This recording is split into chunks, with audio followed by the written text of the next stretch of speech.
What up, Fightful fam, and welcome to your UFC 261 main card watch-along live stream. Shaquille Majouri here with the only man in this community who's got way better lighting than me, and that's Kairos. Kairos, how's it going, dude? Hey, it's going well. I'm excited. I was so hyped when you gave me this offer, and then when you sped up the timeline, I was a little bit scared about it because I was like, shit, I'm afraid I might say no. But then I was like, I have to do this now or never. Well, and you not only did you, sort of bump yourself up from fight night to biggest pay-per-view of the year, one of them, but you bailed me out. So thank you so much for doing that, my man. No, I appreciate you for the opportunity. This is dope. 100%. So we're going to get rolling, guys. We'll be with you here the whole main card. If you guys are watching this on Periscope or Facebook, what's wrong with you? I very much recommend you head over to Fightful Pro Wrestling on YouTube. That's where you'll find the biggest community to engage with. If you guys are on YouTube and you haven't already, please hit subscribe, tap the notification bell, leave a thumbs up on this video. All that goes a long way. We got an eye on this chat, but if you really want to get your questions, comments, concerns, criticisms read on the air, leave us a super chat. $1, 1,000. I got my preference, but it's all good. We thank you very much for that. Kairos, as we sort of wait for this first fight to start, give me your quick predictions for the entire main card. I'm sure we'll dive into them more as we get to the individual fights. Jimmy Crute, first round KO or TKO. Wow. I have a lot of stock in Jimmy Crute. I think that he has the ability to finish wherever the fight goes, and I know the experience is in what's his name, Anthony Smith's back pocket. He has 50 fights, but the time has come. We've reached the revolving door of MMA, and he's on his way out. Jimmy Crute's on his way up. All right, what else do we got? Weidman Hall. Back and forth on this one. I'm picking Weidman, especially after I saw the way that Uriah fought Dos Santos and he got taken down repeatedly. I'm like, if Chris takes you down, I don't think you're going to get up, Uriah. So I'm picking Chris. I know people don't want to hear that. After that, I'm picking Bal. I'm picking Bal over Andrade. I don't think it's going to be like a decimation. I think that Andrade is very strong and imposing. If Jennifer Maia can hold up Valentina, Jessica can too, but she's not going to beat her. So I'm going to say Bal wins 3 rounds or 4 rounds, but I don't think it's going to be a finish. I'm picking Rose over Zhang Weili, and that's because Rose is a lot better than her record shows, and she's more well-rounded. Also, she has more 5-round experience on top of the fact that she has a better coach. So, those are just too many intangibles for me to just go against. People might be upset with what Rose said, but that doesn't negate her ability. Yeah, that has nothing to do with the fight, but we can have that conversation separately for sure. Yeah, and then on top of that, I got to say, I'm picking Usman. And I want to say he finishes him this time. I think he submits him. I think he gets into a dominant position, just reigns ground and pound. And I think Jorge just gives up his back or he gives up his neck. And then Usman's like, all right, if that's what you want. And then he submits him that way. Those are mine. I applaud your bravery because when someone asks me for my picks, I keep them short and sweet, little room for error. I'm gonna side with Zhang Weili here, but I do think if you're betting, the underdog bet on Rose Namajunas makes a lot of sense. I think it is close enough and competitive enough that I think it should be closer to a pick'em, but yeah, either way, it is what it is. Guys, if you're watching this, there is a natural delay between YouTube as well and between us and when it hits your YouTube feed. Also, where in the States are you, Kairos? I'm in Michigan. Yeah, you're in Michigan. I'm in Canada. We got different providers with which to watch the fight, so we're gonna have to sync up too. That always causes a bit of a delay. So realistically, you're probably gonna get to the fight unless you're on a really bad stream. You're gonna get to a KO or something before we do, but I promise we're there with you in spirit, and we will follow up shortly. Okay, here we go. So first fight: Anthony Smith, Jimmy Crute. What do you make of Anthony Smith? Because it seems like, he had do you remember who he beat last time? Oh, I thought he lost to Rakic. Who did he beat? Oh yeah, he beat some dude who came in oh my goodness, hold on. Was it Ryan Spann or some sort of, no, it was Devin Clark. It was Devin Clark. And Anthony Smith afterwards was like, Devin Clark is the sort of guy that I'm supposed to beat, which kind of leads to the question, what is Anthony Smith's upper level at this stage? Because you're siding with Jimmy Crute here. Is he firmly a gatekeeper for the remainder of his light heavyweight tenure? I would say so, but I don't think what is he ranked right now? 15? I imagine he must be higher than 15, but let's take a look. Should be.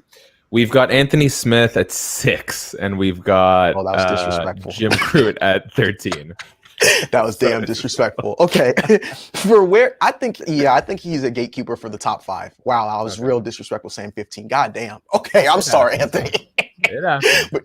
But for top 5, definitely a gatekeeper. Colby knows, and you know, because I told you we will not tell anyone else. But if you only knew the disrespectful things I was doing over at Fightful MMA before this, you got a lot of room to catch up. So. Okay, bet. Yeah, but yeah, I'd say gatekeeper, but. To be honest with you, I think this is a little bit of a push for Jimmy. This is one of those scenarios where it's like, okay, Jimmy can win this fight, but when he wins this fight, he's in a fucked up position because now you're top 5 and you're against people that I don't necessarily think that you can beat. I don't think that Jimmy can beat Jiri right now. I don't think he can beat Dominic Reyes right now. I don't think he can beat Rakic right now, and I don't think he can beat Jan. So it's just like if you win, in the end, you lose in this situation in my mind.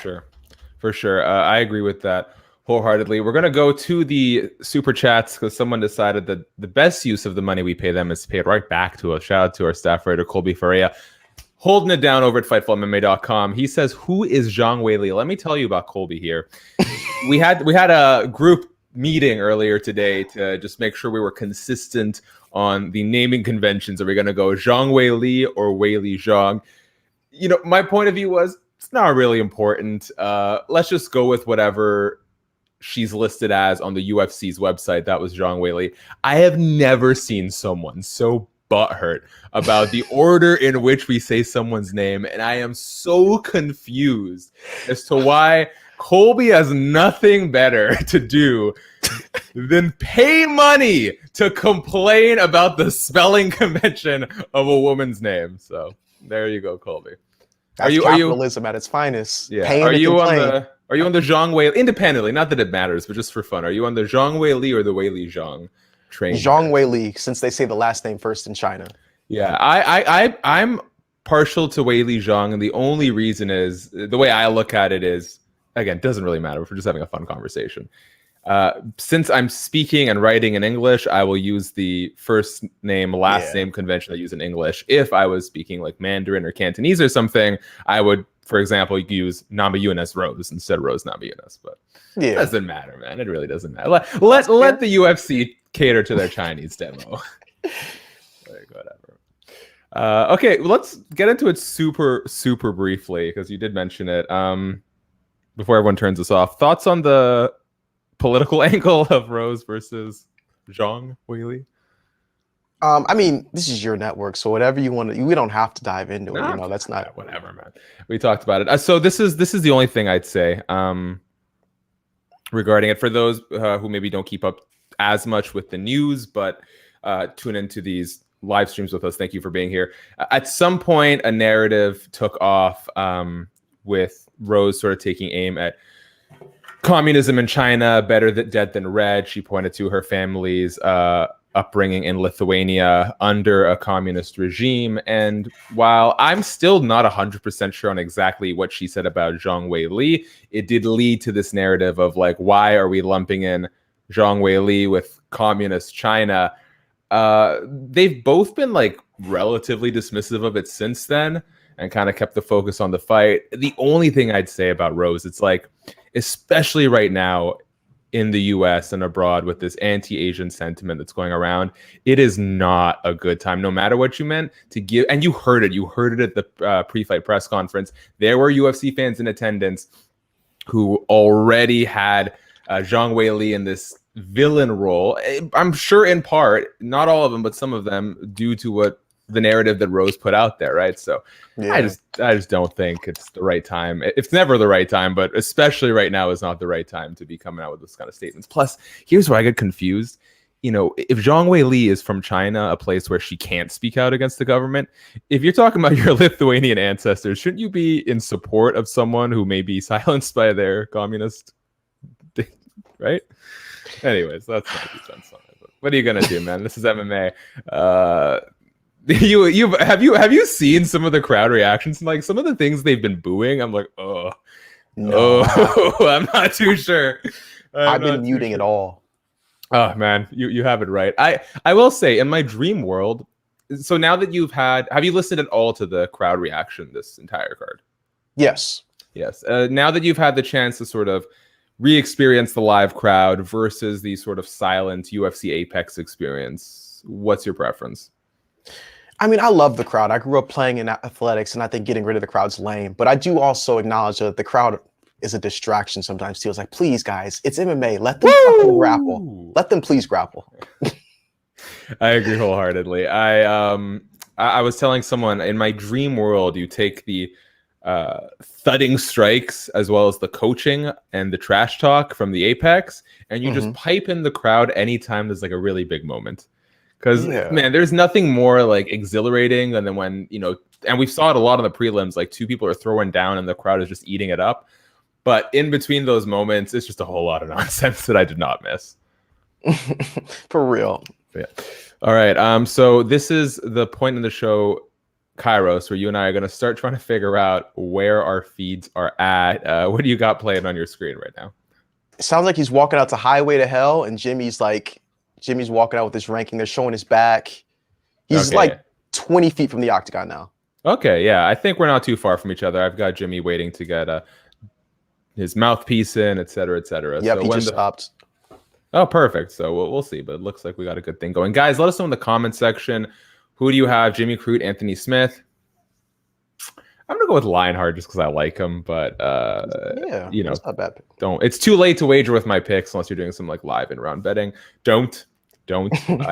I subscribe to other people who make bets for me. That's sort of my policy here.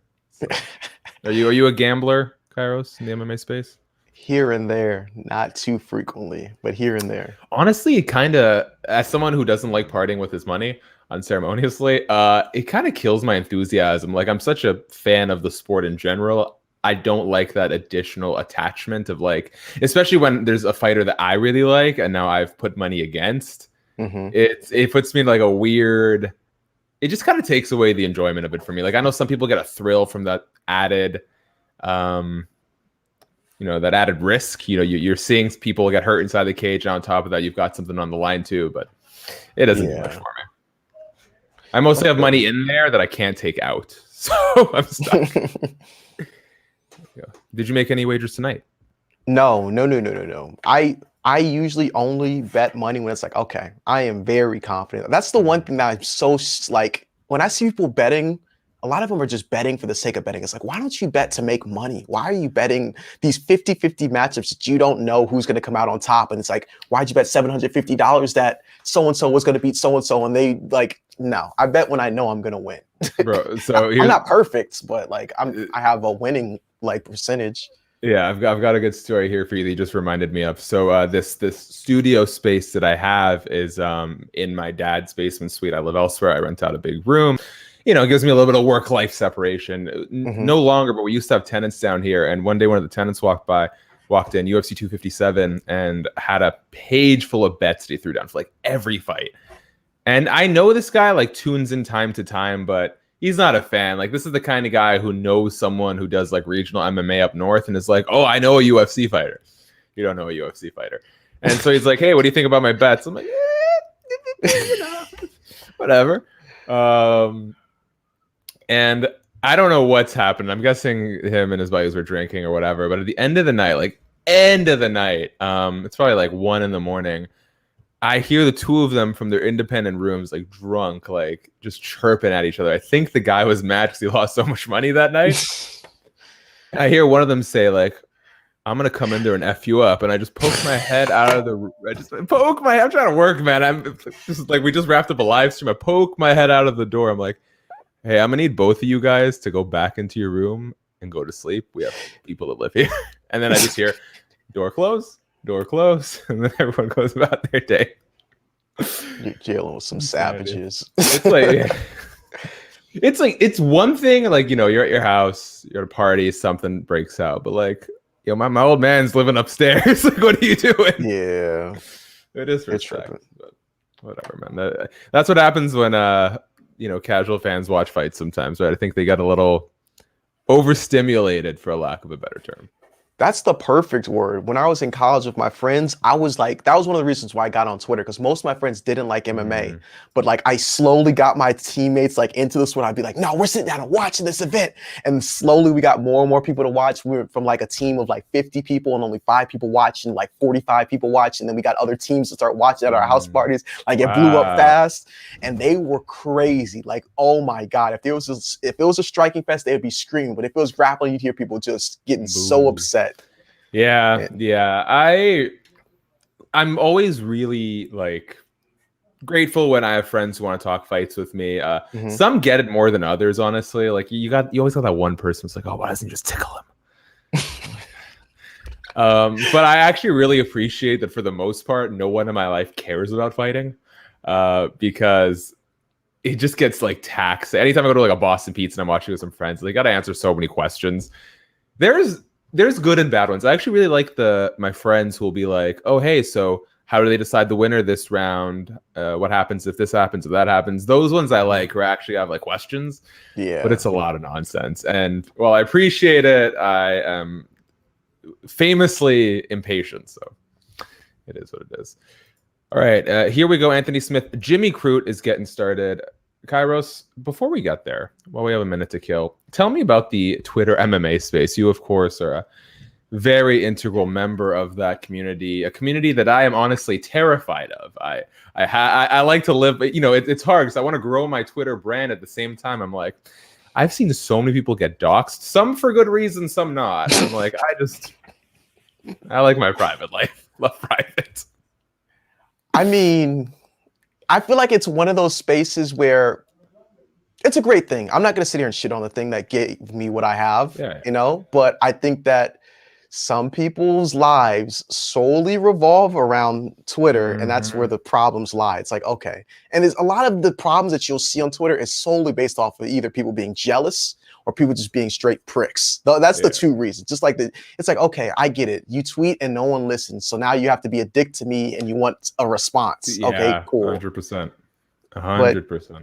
It's a great place. Just don't be too nice. Don't be too revealing, and you'll be fine. Oh yeah, no, I keep my opinions to myself. I did try and hop on a couple of these Twitter spaces and I hit that join conversation button and no one accepts me. So next time I see you on Spaces, Kairos, keep an eye out on the. Yeah, okay. I don't think it was yours, but it's all good, man. That's strange.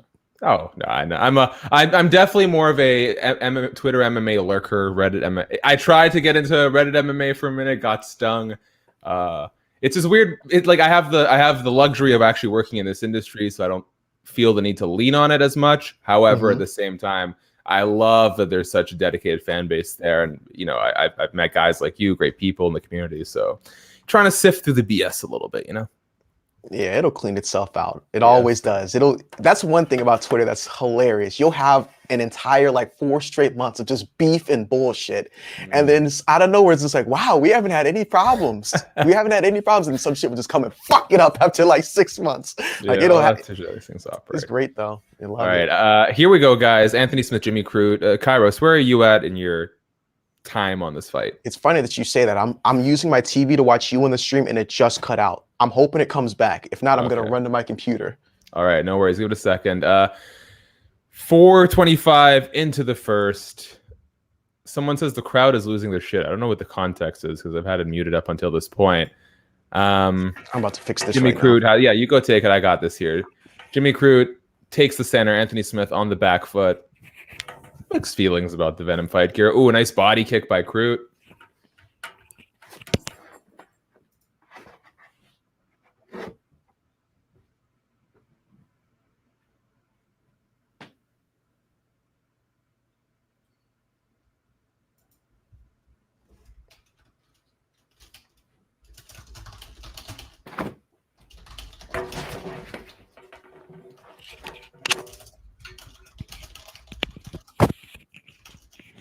Okay, I'm at 3:45. Cool. I'm about 10 seconds ahead of you, so I'll see what I can do here. Thus far, relatively slow. Nothing too crazy. Yeah, that's fine. Even if you're ahead, I'll be all right. Just don't scream. No, I'm joking. You see, I've got no confidence that I will not scream. So it's all right. Nice jab by Anthony Smith. Stings. Wait, what are you at right now? Sorry, remind me. 3:22. You're 322 now? Mm-hmm. Okay. Let me.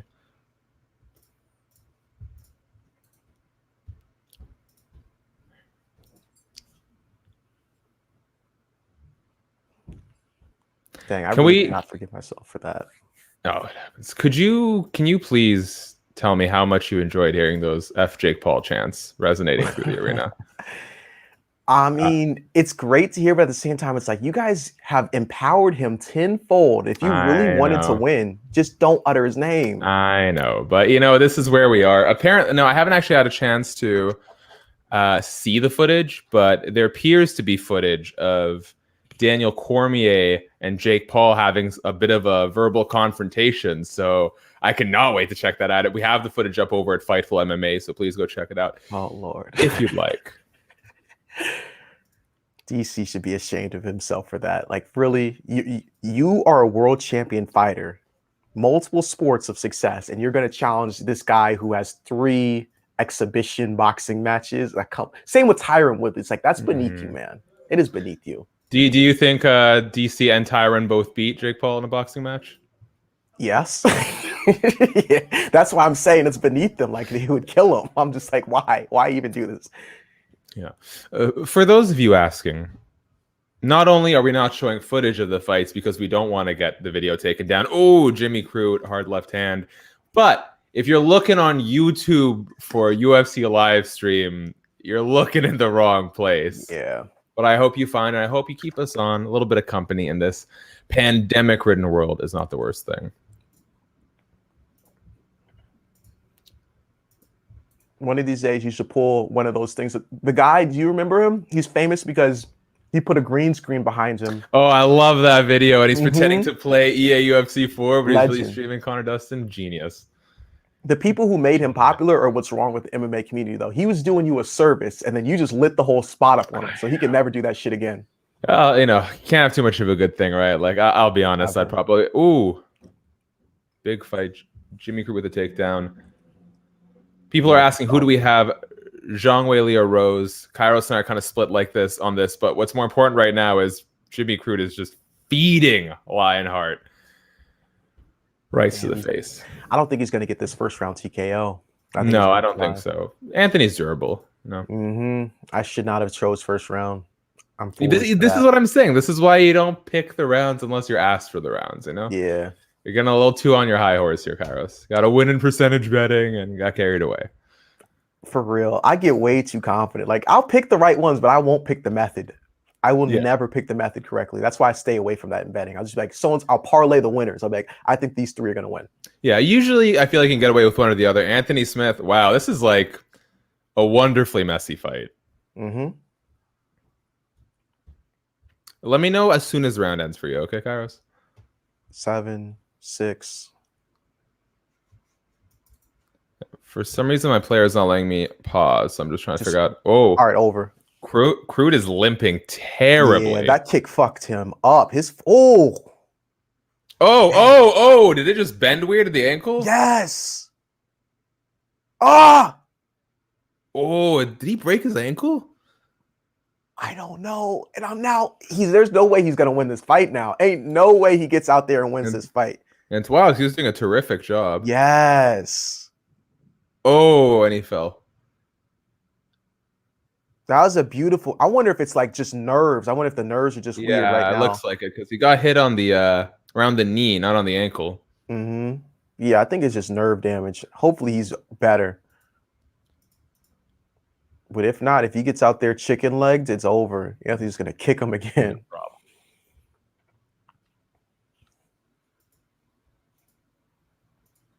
Oh, what a fun fight. This is the perfect kind of drama. Ebbs and flows in the fight. And he's not recovered from that one. Oh, and the doctor calls it off. Oh, Jimmy Crute in a fit of rage tries to punch the fence and falls. Oh. God damn. Poor guy. 0 for 1 on the main card. 0-1. Why is Jimmy's too tough for his own good? He walks over with his messed up ankle. He tries and lifts Anthony Smith off and then proceeds to fall over again. I know, right? I'd love for them to run this fight back, though. I mean, I don't know if you will, because Anthony's so much higher ranked. He is the one who landed the game-winning leg kick, so to speak. But it was just so much fun for as long as it lasted. Yeah, I don't think they'll run it back. I think Anthony did them a favor by even entertaining this fight. Yeah, I think that's right. Damn. Really? Wow. I never would have thought that shit would have happened. Oh, man. Well, 'tis the fight game. So you are like a ways away from your computer here, right? Do you have me on a TV? Yeah. Lucky me, man. Yeah, so I have my computer HDMI'd into a TV, and then I like drag what I'm viewing on my computer onto my TV. Very cool. I wonder what's going on with his leg. I don't know. That is so funny. So when you look at the replay, Jimmy Crute's like pounding his chest. He's walking up to the doctor, trying to show him that he's okay. And just as he steps back, the ankle starts giving out. I appreciate the poker face, but just too little. The ref was like, "All right, I like what I see." He's like, "Nah, fuck that." Yeah. Yeah, so that sucks, though, man. He must be so. And now he's gonna have to spend what, like 3 or 4 weeks in quarantine when he goes back home. Damn. Oh, geez, I didn't even think about that. You're absolutely right. That's gonna stick with him for a little bit. Yeah. All right. I'd like to know what our staff writer Colby picked for that, because he's always making his picks and really likes to brag about how good they are. So we'd like to Anthony seems satisfied. Would you, as the winner, be satisfied with that? Because as far as I'm concerned, you used your weapon. It was ultra successful. No shame, no excuse there. Absolutely. Absolutely. Yeah. It wouldn't have happened if you didn't kick him. Exactly. Are you a fan of the Lionheart tats? I'm a fan of some of them. Not whatever that is on his chest. I'm not a fan of that one. Some of them are okay. Bro, I was looking at this girl that I know, and her aesthetic has totally changed, and all power to her. But I don't know if she's giving herself these tattoos or what. But it quite honestly looks like a child is just pricking away. She's expressing herself, man. Don't ruin her confidence, man. No. She's probably watching this right now. No, more power to her. Everyone is into ink for a different reason. Some want meaning in their tattoos. Some want objectively good art, and others want to poke himself for fun. So, whatever floats your boat.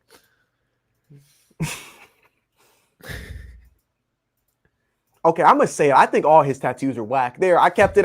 His tattoos are whack. I said it, and that's coming from someone who doesn't have tattoos. I think every single tattoo on that man's body is whack. Why do you got tribal on you? I can't wait for the day where we don't see MMA fighters with tribal tattoos anymore, because it's coming. I don't want to see any white person with tribal tattoos. Like, what's your tribe? Yeah. What's your tribe? Yeah. I always love those photos that come out, like someone got some sort of like Chinese language symbols on him, and it just reads like duck sauce or something. Those are my favorite. They fucked you up. Just the perfect kind of karma. That is. Well, let's hear what Jimmy Crute's got to say.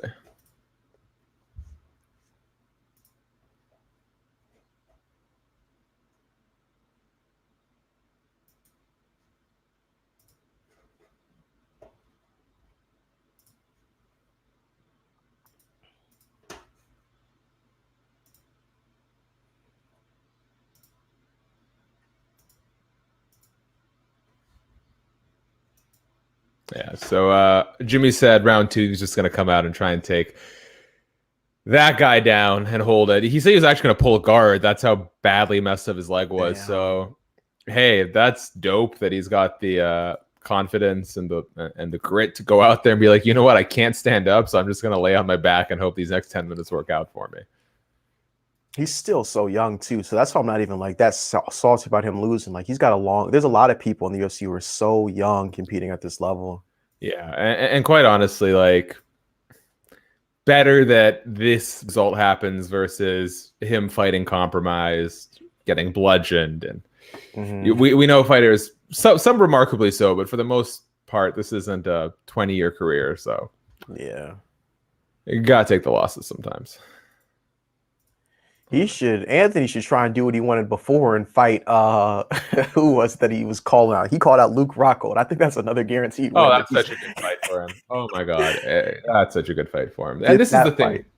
That's definitely the thing with Anthony Smith. It's like he capitalized so much on that sort of unexpected run he had up at light heavyweight all the way to the title fight with John Jones. I think in that John Jones fight, we learned that he is legitimately a step below, especially once we saw how competitive Dominic Reyes and Thiago Santos were. However, the fact that he didn't, DQ himself into a UFC light heavyweight title, unlike some people Kairos is fed up with, I think that actually gained him a lot of fans. I think he showed to be a true sportsman. He got a good chunk of exposure leading into that fight. He's got that analyst role now. He's got a role on Sirius XM. Like Anthony Smith, even if the win-loss record doesn't reflect it, the overall career resurgence he's had in these last few years, it's amazing. And it's not just in the cage. It's the type that's going to hold down a job for him into his 50s and his 60s. So yeah, you can't hate Anthony Smith unless you're just like, you have no soul. But as far as what you said earlier, I think that's a problem with the rules in the UFC more so than Aljamain Sterling. Like, granted, he played the system a little bit, but it's like the system was able to be played. That's the problem. You can't award a title to someone like that. It should have just been like, all right, fine. No contest, no one wins, or he's forced to vacate the belt. Something along the lines of him not winning the title. Because no one told Yan to throw that fucking knee. Everyone told him not to. And he still threw it.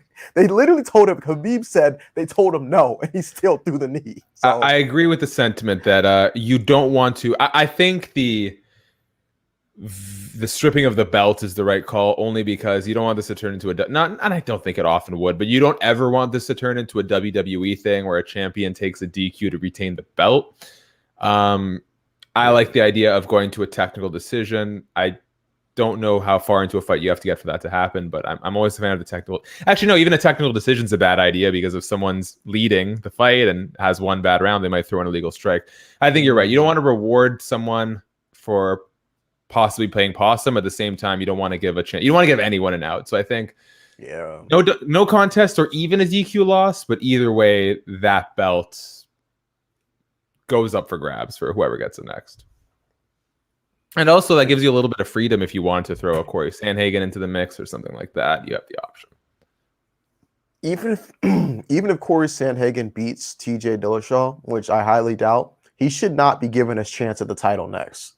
I don't think he should be given a chance at the title next, just because. Before Jan Sterling, you mean? Yes. Yeah, I agree. Yeah. And I think that's why Corey took this fight. I think he kind of read the tea leaves there. It's like, they're going to run back Jan Sterling. I don't want to wait out that long. At the very least, I'm getting a TJ Dillashaw who's on a very long layoff, plus a guy who, if I beat, there's no doubt I'm next. And I do think Sterling, I mentioned this, it's like, if Jan beat Sterling, Sandhagen, I think, was next in line. But if Sterling won that fight, and, for better or worse, he did, it's too soon to me to make Sterling Sandhagen, considering it was like 2 fights ago that Sandhagen got absolutely washed. So who do you have on Sandhagen Dillashaw? Dillashaw, bro. His time off, he already was head and shoulders above everybody at bantamweight. I don't want to talk about him fighting Cejudo and fighting at 125. Let's talk about him at bantamweight. He had all the tools to beat everybody on any given day. And now he had the surgeries to repair both shoulders. He's had time off to repair his chronolic something system from abusing the drugs to get down to 125. Like, he's going to come back so fresh, it's not even going to be funny. Like, he's going to hurt somebody. Okay, I'm interested in seeing it. As someone who's an absolutely terrible fight analyst, I'm just going to lean towards Sandhagen based on activity and improvement. I am prepared to be wrong. Again, don't wager with my picks. I love it. I do these. We do these media picks over at Fightful MMA. By the way, guys, if you're a Fightful Pro Wrestling fan or you found this and you haven't yet, go subscribe to Fightful MMA on YouTube. That's where you get all your MMA content. We got a ton of out of the box stuff. We got UFC fighters reacting to street fights, Mortal Kombat fatalities, Conor McGregor's trash talk. We also do a tier list series. So in regards to this, in the next couple weeks, we'll have Jimmy Rivera going through all of Cody Garbrandt and TJ Dillashaw's UFC opponents and kind of placing them on a scale of best to worst. Talking, my man Jimmy Rivera, I love the guy. He did Cody Garbrandt dirty. He gave Cody Garbrandt such a low score on the tier. I'm talking like he put him in Joe Soto territory. I just don't think Jimmy Rivera likes Cody Garbrandt very much. That's the problem with certain fighters. They allow, and I feel like that's important. I'm glad you brought that up. So many fighters allow their personal perception to affect how they view who they're going to fight. And that is why they lose a lot of time. Because let Jimmy Rivera fight TJ Dillashaw. Let him fight Cody Garbrandt. He get fucked up by both of them. Wonder why? Because one, the skill differential. Two, he doesn't see them as that talented. So then they're going to surprise you. Period, point blank. I got no skin in the game, but if you ask anybody on the street who's winning, Jimmy Rivera or those two, you'd be hard pressed to find people picking Jimmy over either of them on any day. But that's just me talking shit because I like to talk shit. No comment. You shouldn't. Don't do it. Don't do it. You want him back. Yeah, no. Jimmy's great. Jimmy has been like one of all the ranked fighters I've ever interviewed. He's like the most successful one, and I'm sure he's a great guy. Oh yeah, he's a nice guy, and he's from New York. That's the thing. I always give people from New York a little bit of a pass because talking, they talk shit before they learn the English language. Like that just comes with the territory. So, do you know where in New York? Do you know which borough? Oh man, I don't know. I don't know. I've been to New York and I don't know which borough I was in. Like this is all well above my head. All right, fair enough. But if I ever find out, I will let you know. Mm-hmm. Yeah, I'll text him right now here. Did you see what? Oh, you got him on the text? Okay, all right. I see you, man. Yeah, I love MMA because you can just get people's phone numbers, but it's also that's like becoming less and less the norm. But it's wild. Like shout out to Nick Baldwin, MMA's firstborn child. Like I probably hit him up when he was like not even out of high school yet, and he sent me his list of like MMA contacts and. Talking, he had Max Holloway on there, he had Israel Adesanya on there, and I'm like, jeez, man, this is so much easier than in the entertainment biz. But it's getting harder. Like these guys are changing their numbers, they start going through management. Yeah, they have to. They got to. They don't need me texting them. Like Israel Adesanya does not need me texting him. So, I get it. Plus, if I had access to that, I wouldn't even be asking them about interviews. I'd be like, yo, how's your dog doing? Why you do that to your dog? I'll be doing stuff like that. Man. No, man. No. Like, you gonna do that to your cat next? See, this is, you think this is funny, but I'm gonna run into these people from time to time. Think about who's this Kairos fuck?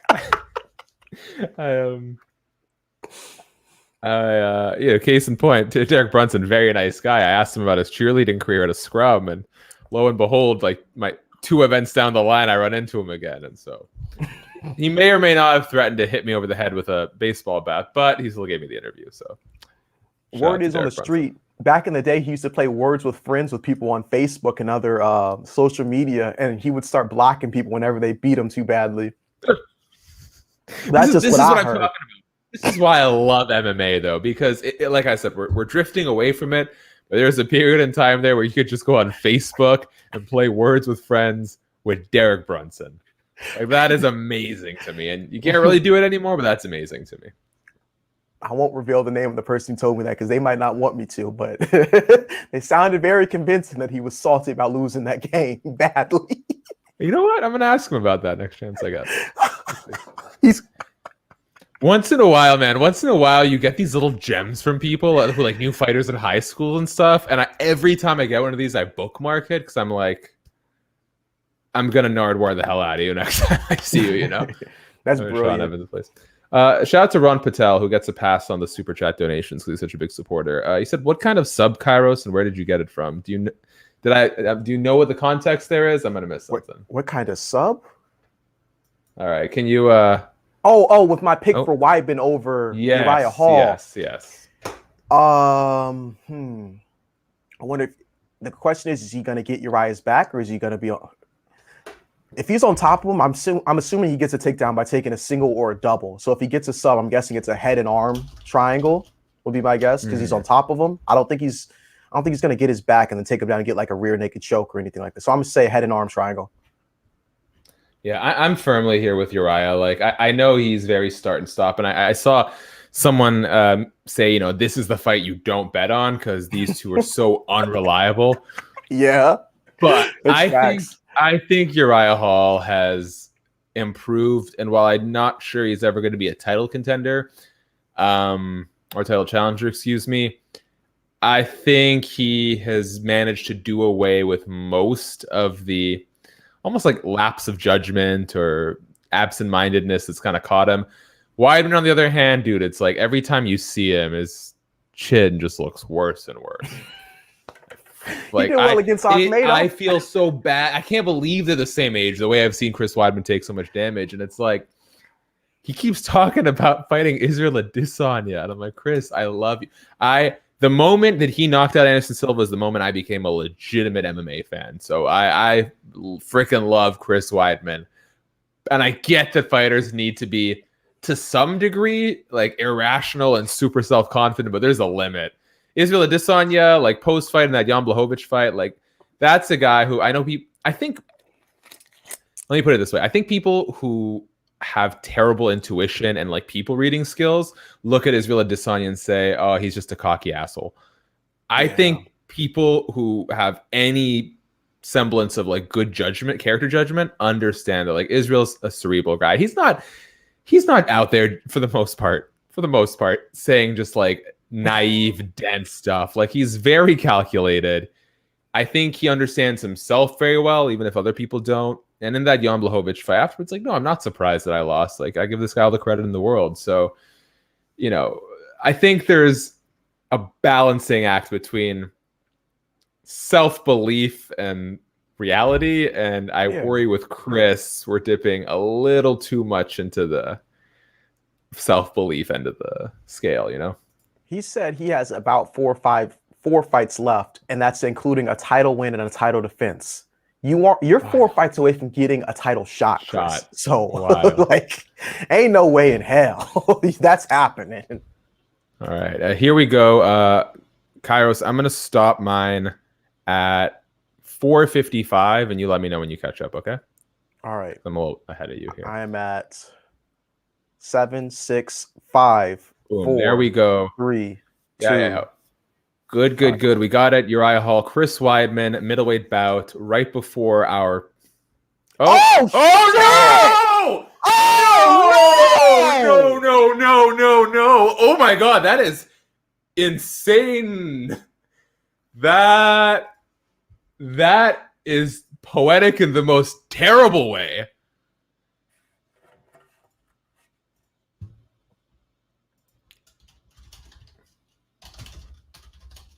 Whoa.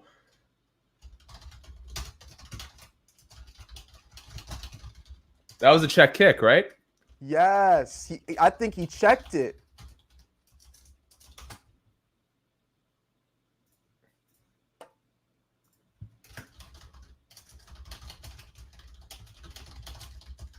Oh my God. Okay, so if someone's not watching this, Chris Weidman's leg just snapped, and I'm not laughing because I'm happy that it happened. I'm gonna vomit. It's just insane that of all people, this happens to Chris. Think about that progression. Chris Weidman famously checks a leg kick that breaks Anderson Silva's leg. Uriah Hall coming off of a win over Anderson Silva, and he just checks a kick that breaks Chris Weidman's leg.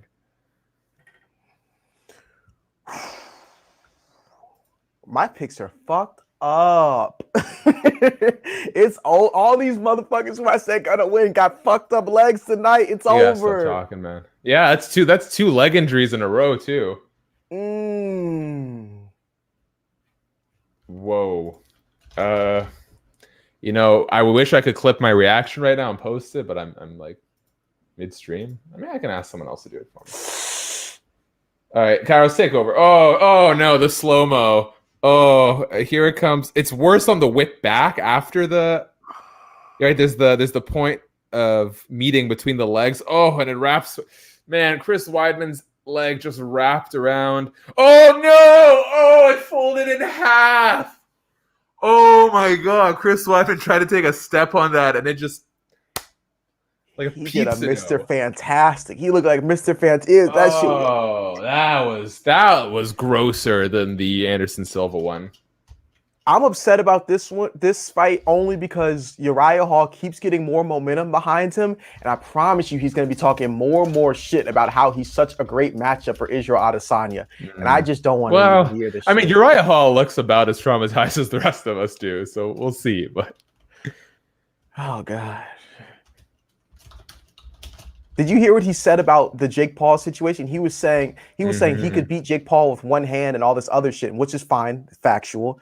But then he was later talking about how he didn't like how other athletes were getting opportunities to compete for these large paychecks when he has friends who are fighting for so little amount. But then he finished that off with saying, "But I would fight him for free." Oh, we got Chris Weidman getting stretchered out. Jeez, man. Oh my, this is so sad too. This is his brother's first time watching him fight. Oh, really? Yes, this is his brother's first time ever watching him compete in MMA. Oh God.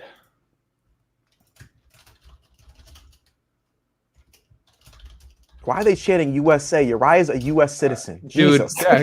No. I am so tired of MMA fans. I am so fucking done with MMA fans. USA. If I was Uriah, like, yeah, I'm from the USA. Thank you. Oh man. Okay, I'm gonna get you to take over for a second. Just share your thoughts. Tell me how you're feeling deep down in your soul. Deep down in my soul, the middleweight division is a log jam, and there is way too many fights that should have happened before this one that were a lot more important than this one. Where is Paulo Costa at? That's my question. Where I understand that Marvin Vettori is fighting Israel next, which I think is total BS. Would be given Israel's timeline, he wanted to get back in there sooner. I understand that Rob didn't want to go right back into another training camp, so I understand that. But there is some fights in this division that should be happening over others. Like, I think that middleweight and welterweight are two divisions that people claim are so stacked, but they're only stacked because the people in the top of the division refuse to fight each other. Colby fights once a year against Tyron Woodley. Oh man, Weidman's like crying. Yes, he's screaming. Jeez. The fact that the pain is already getting to him is not a good sign.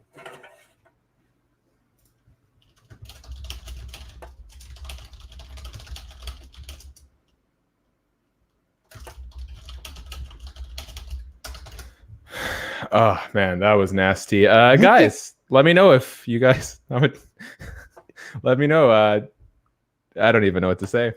That might be his last fight. Yeah. The recovery time of that's going to be so long. I mean, Chris Weidman seems really hard. I don't want to say hard-headed, but he's got a lot of self-confidence. I don't think he'll want to go out that way, but he's 35. That's a serious injury for a 35-year-old. That's a serious injury for an 18-year-old. I swear, if he cuts a promo on this microphone, I'm gonna lose my shit. I hope not. Oh, here comes Sean Ross Sapp to share his thoughts. Oh, sorry. It was just me barfing profusely into my floor. I didn't even have my lights on for this. Bro, that was bad. That was horrible. Oh my God. I've never heard a crowd react like that in my entire life to anything. I need to listen back to it. I think I had it muted. Oh my God, man. I have never, ever, ever heard a crowd react like that to anything. Now, I mean, obviously this crowd is hotter than usual, but oh my gosh. Somebody asked why I watch MMA in the dark, because I'm working on a magazine feature right now. So I've got it up on the screen to my right. I'm not even here like fully on yet. Like, Bro, I was just pointing out the unfortunate poetry here, where you have Chris Weidman famously checked that leg kick from Anderson Silva, and then you have Uriah Hall coming off of that Anderson Silva win, and two leg injuries in a row, ending the fight. So life ain't fair. Weirdness. That's a dirty limerick. That ain't poetry. That's That's the hickory dickory dock. Yeah. The legitimately looked like pizza dough. Oh, horrible. Fun. Thank you for paying me to do this, John. Wow. God, man. This game is not friendly to anyone. No, man. So we got title fights queued up before 11 Eastern. That's nice. I mean, I wish it wasn't because of that, but thank you, Chris Weidman. Yeah, Chris Weidman, man, that poor guy. Do you think that's it for him? Have you all had that conversation yet? Do you think that's it for Chris Weidman? He'll be 37 this June. So Kairos seems to think so. My only thing is, how do we know how old Anderson Silva was? Because Chris Weidman is like supremely stubborn, and I can't help but think that, like, you know, Kairos was saying, Chris Weidman was saying how he's gonna have 4 more fights, including a title win and a title defense. Yes. So, Anderson Silva was about 37, 38 when that happened. So around the same age. And I feel like Chris Weidman's more mortal, but I mean, also Anderson Silva was obviously never quite the same after that. Although he beat Nick Diaz. You can argue he probably did beat Michael Bisping. They just didn't call it. Mm-hmm. He beat Brunson. But I mean, after he came back from that leg injury, it was such a weird timeline. Like, he was fighting 6 weeks after surgery, 20 pounds up against Daniel Cormier on 2 days' notice. Like, he was doing weird stuff. But wow, sucks. Do you guys think that Daniel Cormier is going to beat up Jake Paul? Because I haven't seen the video yet because we've been doing this. How was it? Tell me all about it. So the skeptic in me, I mean, Daniel Cormier is a huge pro wrestling fan. He's smart. He knows what the deal is. He knows he can probably make a cool. Oh God, if Askren's making $500K, Daniel Cormier is making 1.5 easy. Kairos is so over this Jake Paul talk. Yeah, I am too. But he drives traffic. Isn't that the worst? Isn't that the worst? It is the worst. I woke up, you know, I was me and my girlfriend just got ourselves like a little Airbnb nearby, got out of the house, and I got up that morning. I'm like, I am sad. I'm like, why am I sad today? I'm like, oh yeah, I'm gonna have to keep writing about Jake Paul. Like, this is not gonna end anytime soon. I would rather watch literally any of the musical performers fight that were on that show than Jake Paul.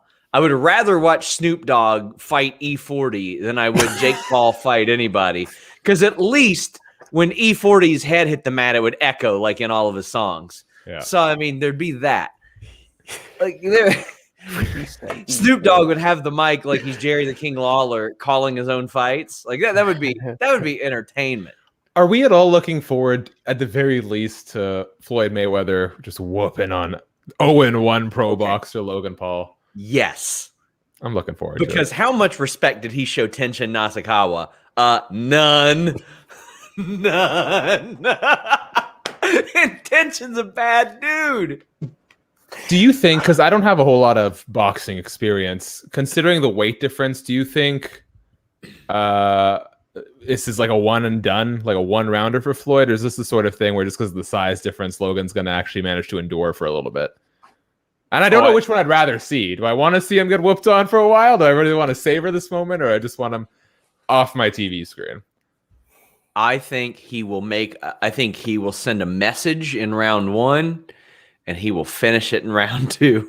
That's I think's going to happen. I think he's going to show Logan Paul how to box in round 1 and then he's going to put him to sleep in round 2. I hope. Oh man. We got Jake Paul out there.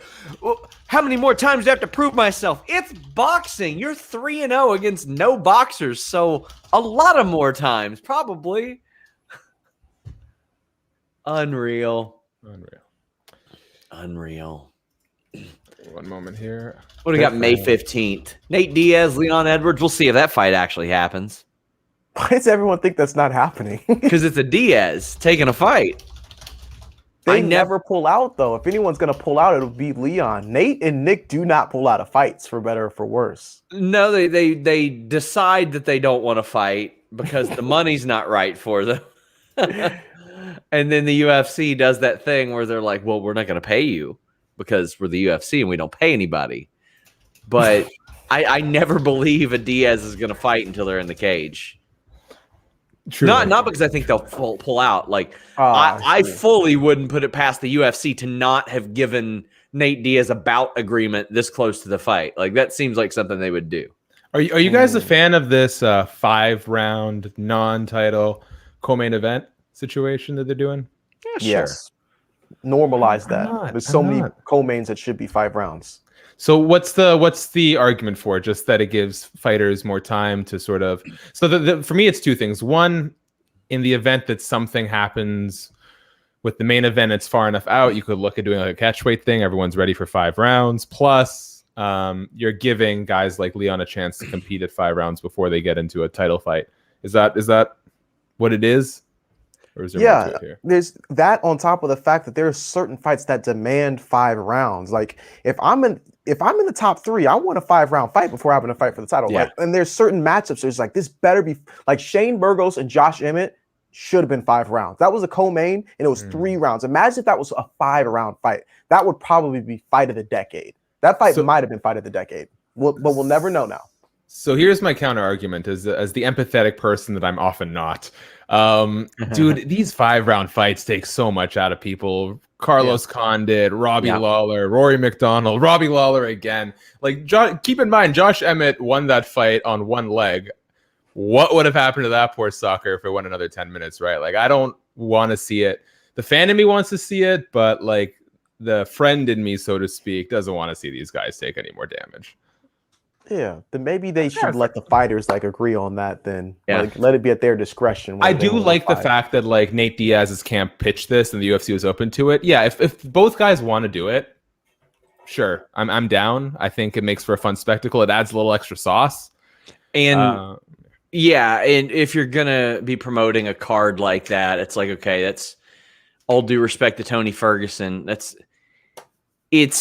It's a 2-fight show for a lot of people. Like they're coming to see Leon and Nate and Charles Oliveira and Michael Chandler, or maybe they're just coming to see Nate and they're hanging around for those guys. But as good as Caitlin Chikagian is and Arajau and Barboza and Ferguson and all these guys, it's like, give them 2 more rounds of Leon and Nate, if it even makes it that far. I could see. You guys think it'll be a finish for Leon? I feel like I could see Nate holding on.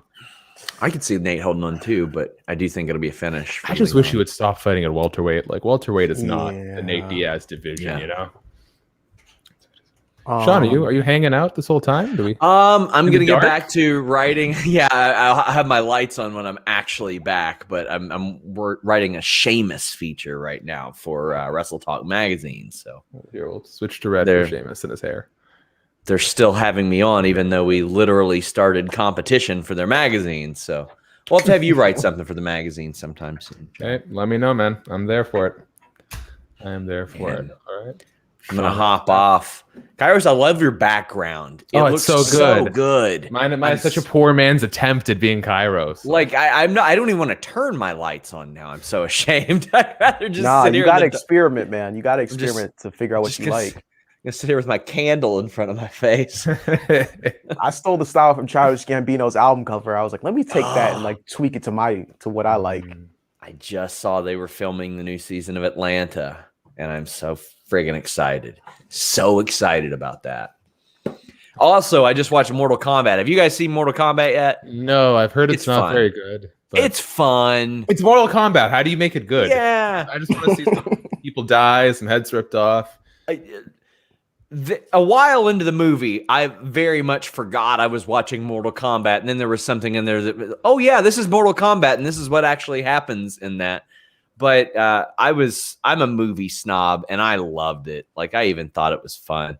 Who blocked Colby for 5 minutes? Did you ban him for 5 minutes? Yes, I made in my attempts to multitask, I made a terrible. I told Kairos about off the air, terrible graphics mistake a couple of times. He went in and deleted it for me. But I am going to leverage what power that I have, just like you do to me, and I'm going to block his ass. So that's funny. Stay in your lane.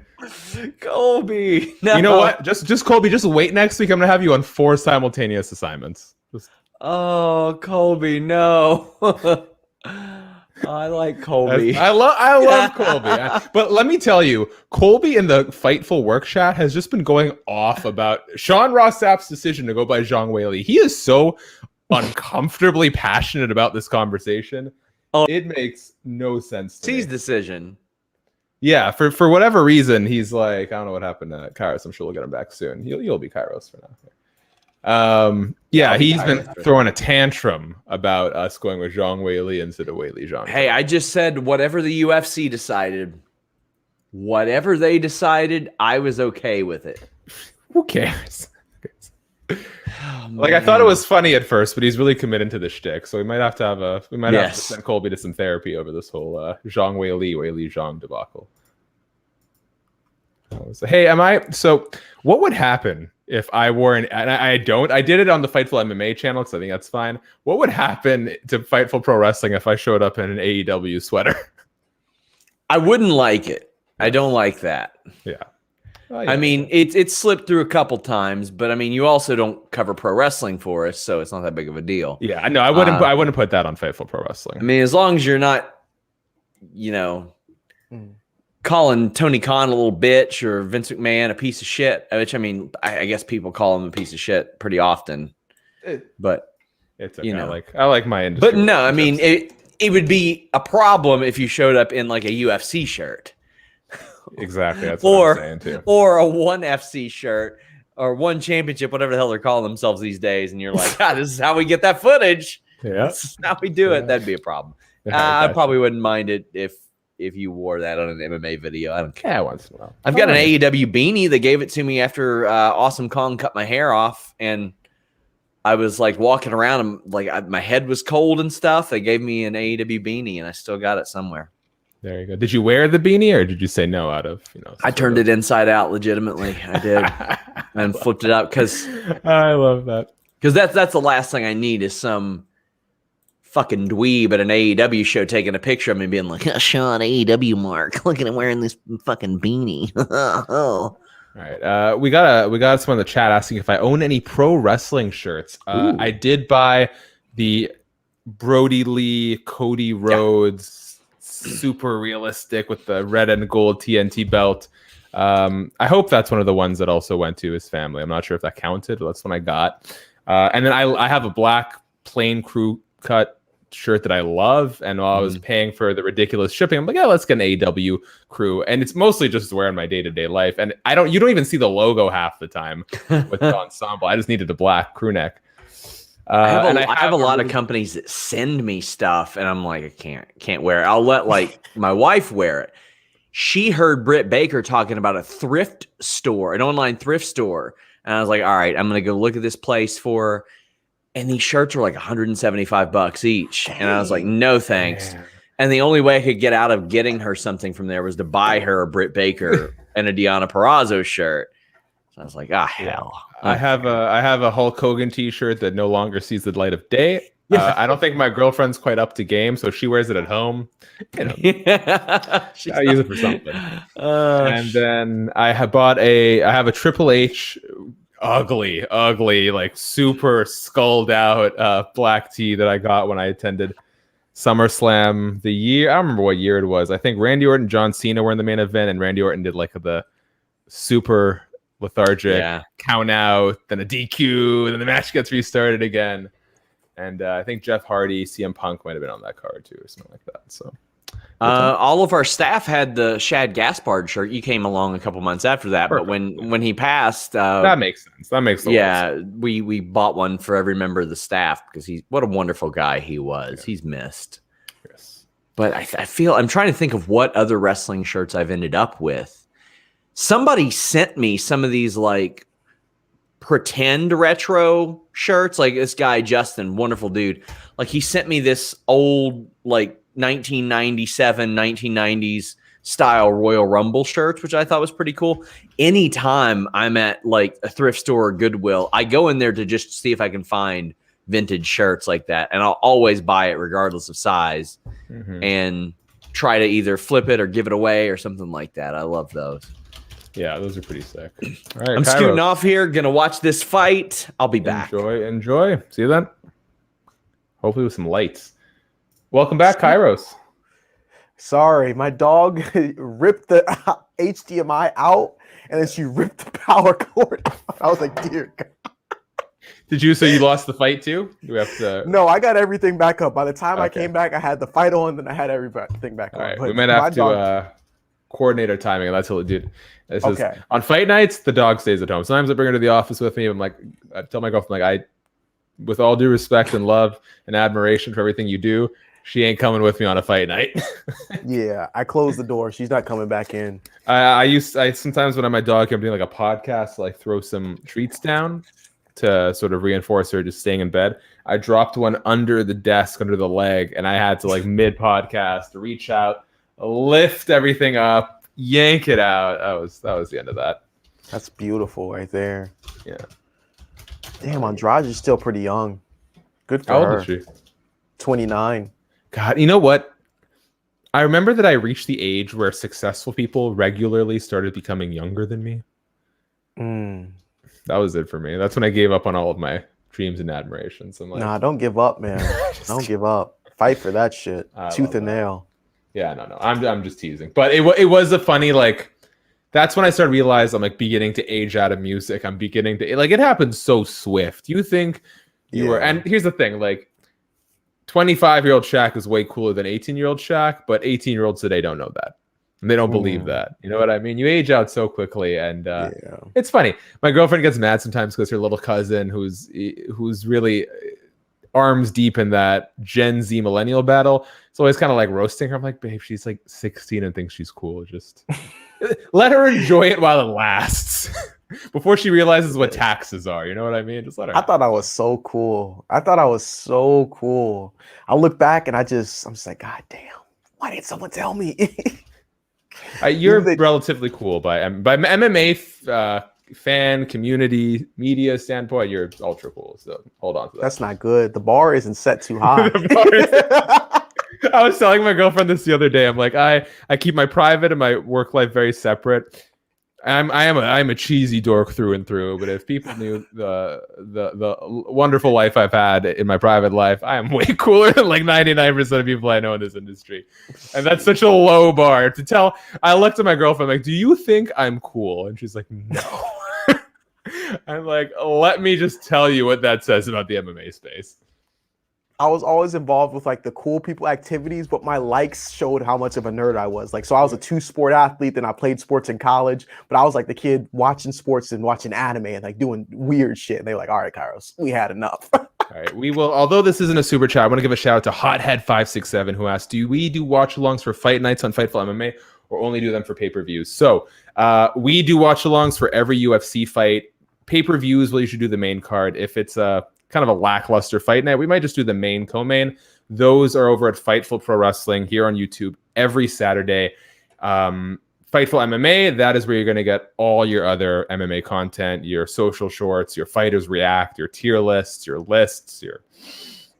the odd interview here and there. We don't do too much just because it's kind of done to death, but that's where you're going to find all of your like alternative MMA content. Thank you, man. People know how to get on the super chat, get on here without a super chat. Martin says, I think you're cool. He's probably talking about Kairos, but good on him. On that note, guys, if you guys haven't, please subscribe here and on Fightful MMA. That does a lot for us. Leave a thumbs up on this video so more people find it. If you're on Periscope and Facebook, maybe consider migrating over to the Fightful Pro Wrestling on YouTube. You can live chat with all your fellow MMA fans. And most importantly, if you want to get a question or a comment read, and you're not complimenting us, leave a super chat. That goes such a long way to funding what we do over at Fightful.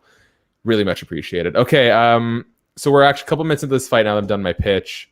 Valentina Shevchenko just secured a body lock, slipped past the punch, got the back, has Jessica Andrade, but she's kind of table-topping back to her feet. Kairos, I know we got a resync here. Where are you at? I'm embarrassed to tell you. I'm at 415. Oh, how did this happen? Because I had to switch.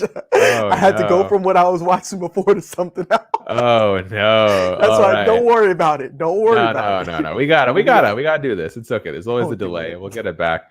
I'm gonna stop at the 3-minute mark, okay? And I'm gonna ask you to let me know when you caught up. You don't want to. No, it's okay, man. But there's no fun in this if I'm screaming my head off by myself. Jeez. Nice head kick attempt from Valentina. Back on their feet. Jessica Andrade did well to get back up. I thought there was going to be a larger size discrepancy, but it's not. They're No. closer to height than I thought. And I was so excited for this fight. So you just give me a 10-second countdown when you're at 310 or something. I was so excited for this fight because it's like the first time in a while that we have seen Valentina Shevchenko fight someone who, at least on the surface, we think is going to be competitive with. Someone in the chat just went, "Ooh," in all caps. I'm terrified for what that means. Damn. I do want to let you guys know, because we're using different media players here, there's, Kairos and I have to kind of sync up. That makes a bit of a delay. Plus, there's just a natural 30-second delay between YouTube and the live chat, so it is what it is. My shit keeps freezing too. 7, 6, 5, 4, 3, 2, 1. 3 minutes. There we go. Back on track. If you guys have seen a knockout, well, we'll be there with you as soon as we can. But until then. You picked, we're both on Team Shevchenko here. Oh, nice 1-2 from Shevchenko out of southpaw. Whoa, Jessica Andrade. I like Andrade at flyweight because although she's not the powerhouse she was at strawweight, she's so strong. Like, Shevchenko's in it, but Andrade is still kind of whipping her around. Yeah. I was hoping she would fight like this more so, because that's how Jennifer Maia had success. And I was like, okay, if she fights like that, she's going to have a better chance of winning rounds. But I think Val learns her lesson. Like, she knows. Wow. Shevchenko with the takedown now, settles into half guard. Valentina's strong. It's weird. You don't often see Andrade muscled around like this. Yeah. We're kind of seeing it. Even at bantamweight, she was throwing girl. Oh, no, maybe. We'll see. Shevchenko with the rear naked attempt. Andrade is staying nice and calm. I think she's going to be okay. If this fight makes it to another round, I found a better way for us to stay synced up. Stay on track. Yeah, just let me know. I can always just go back to live on mine player and we'll try. This is sort of the downside of, what's wild.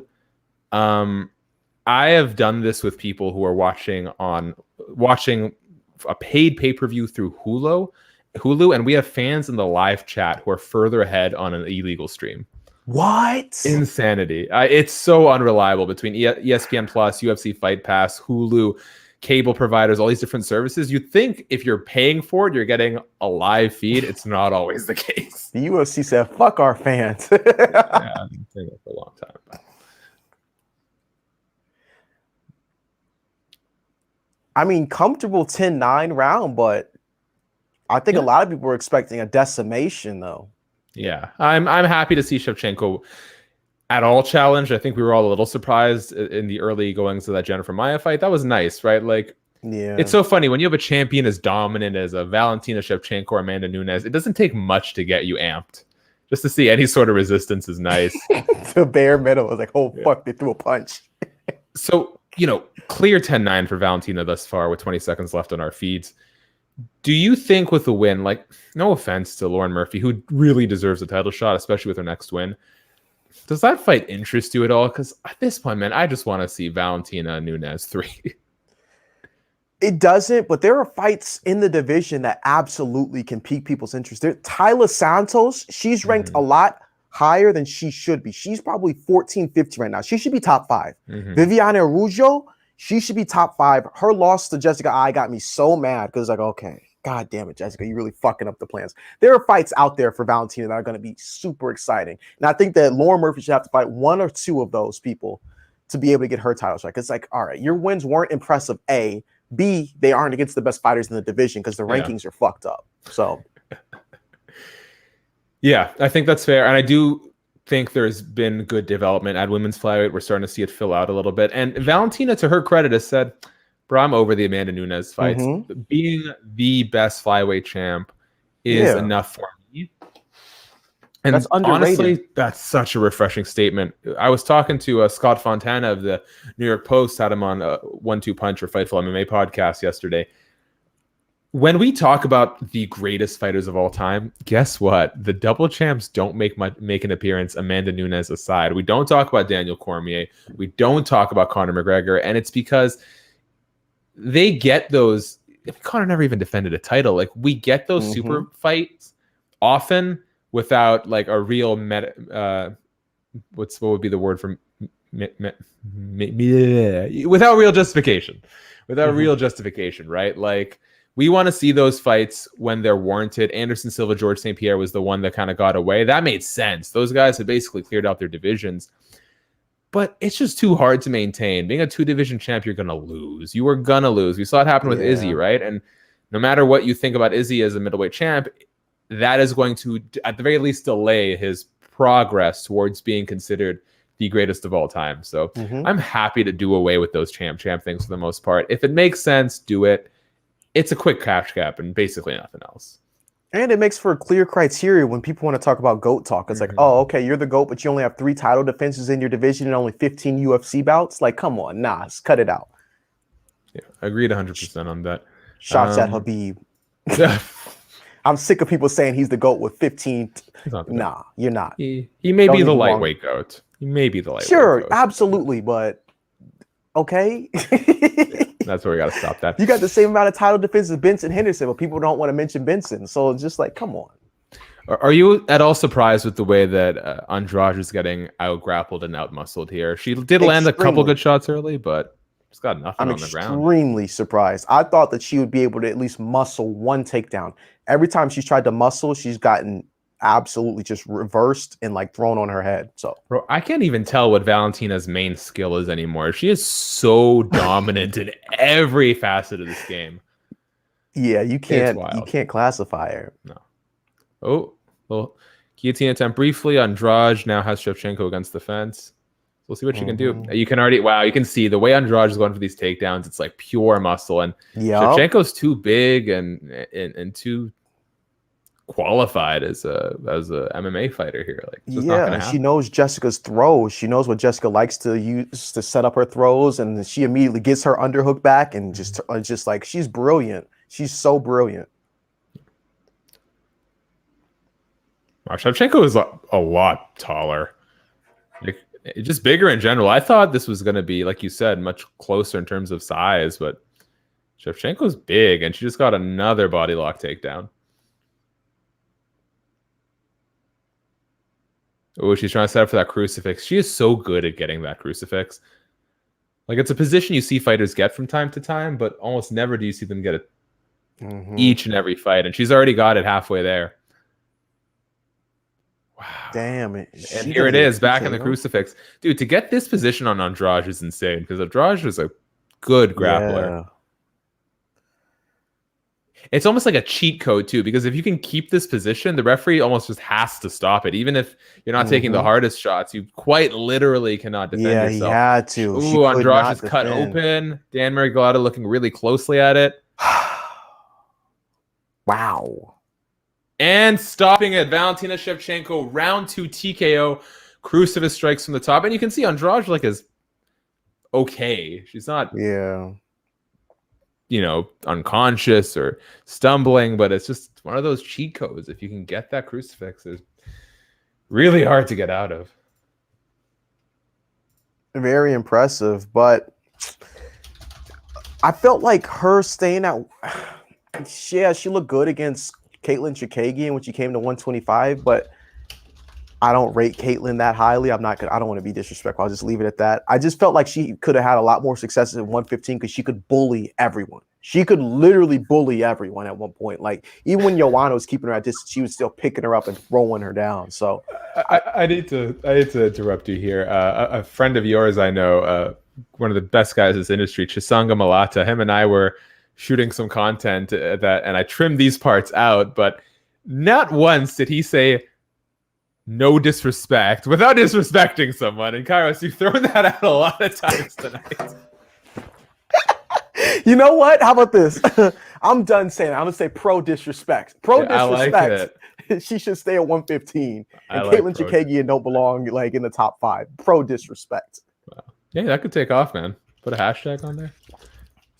All right. Those are my 2 new sayings. I say she had it coming or he had it coming. And then now I'll add pro disrespect to it. What is the requirements for someone having it coming? Is it if I make any post that's just not positive, they had it coming. Like me using the tweets about MMA moments as movie credits. Man. They had it coming. That's why I made the tweet. That's awesome. That is awesome. For any obviously, unfortunately now, if you see that handle, it's Kairos MMA 2 for whatever reason that I'm not privy to. Kairos MMA 1 is done with. But you built up a good following for you. Is this a story you'd like to disclose, or? I think it's a cautionary tale for everyone to be careful about. This is what I'm saying. This is why I stay away, man. No. This was all my fault. This suspension and it was 100% my fault. Okay. I have been making videos for so long on Twitter that I was using illegal music that could be copyright protected. And so I had 29 copyright claim strikes against me. And I didn't care because they would say, we took it down. So I'm like, okay, good. You'll just take it down. I don't give a shit. I'll keep making more.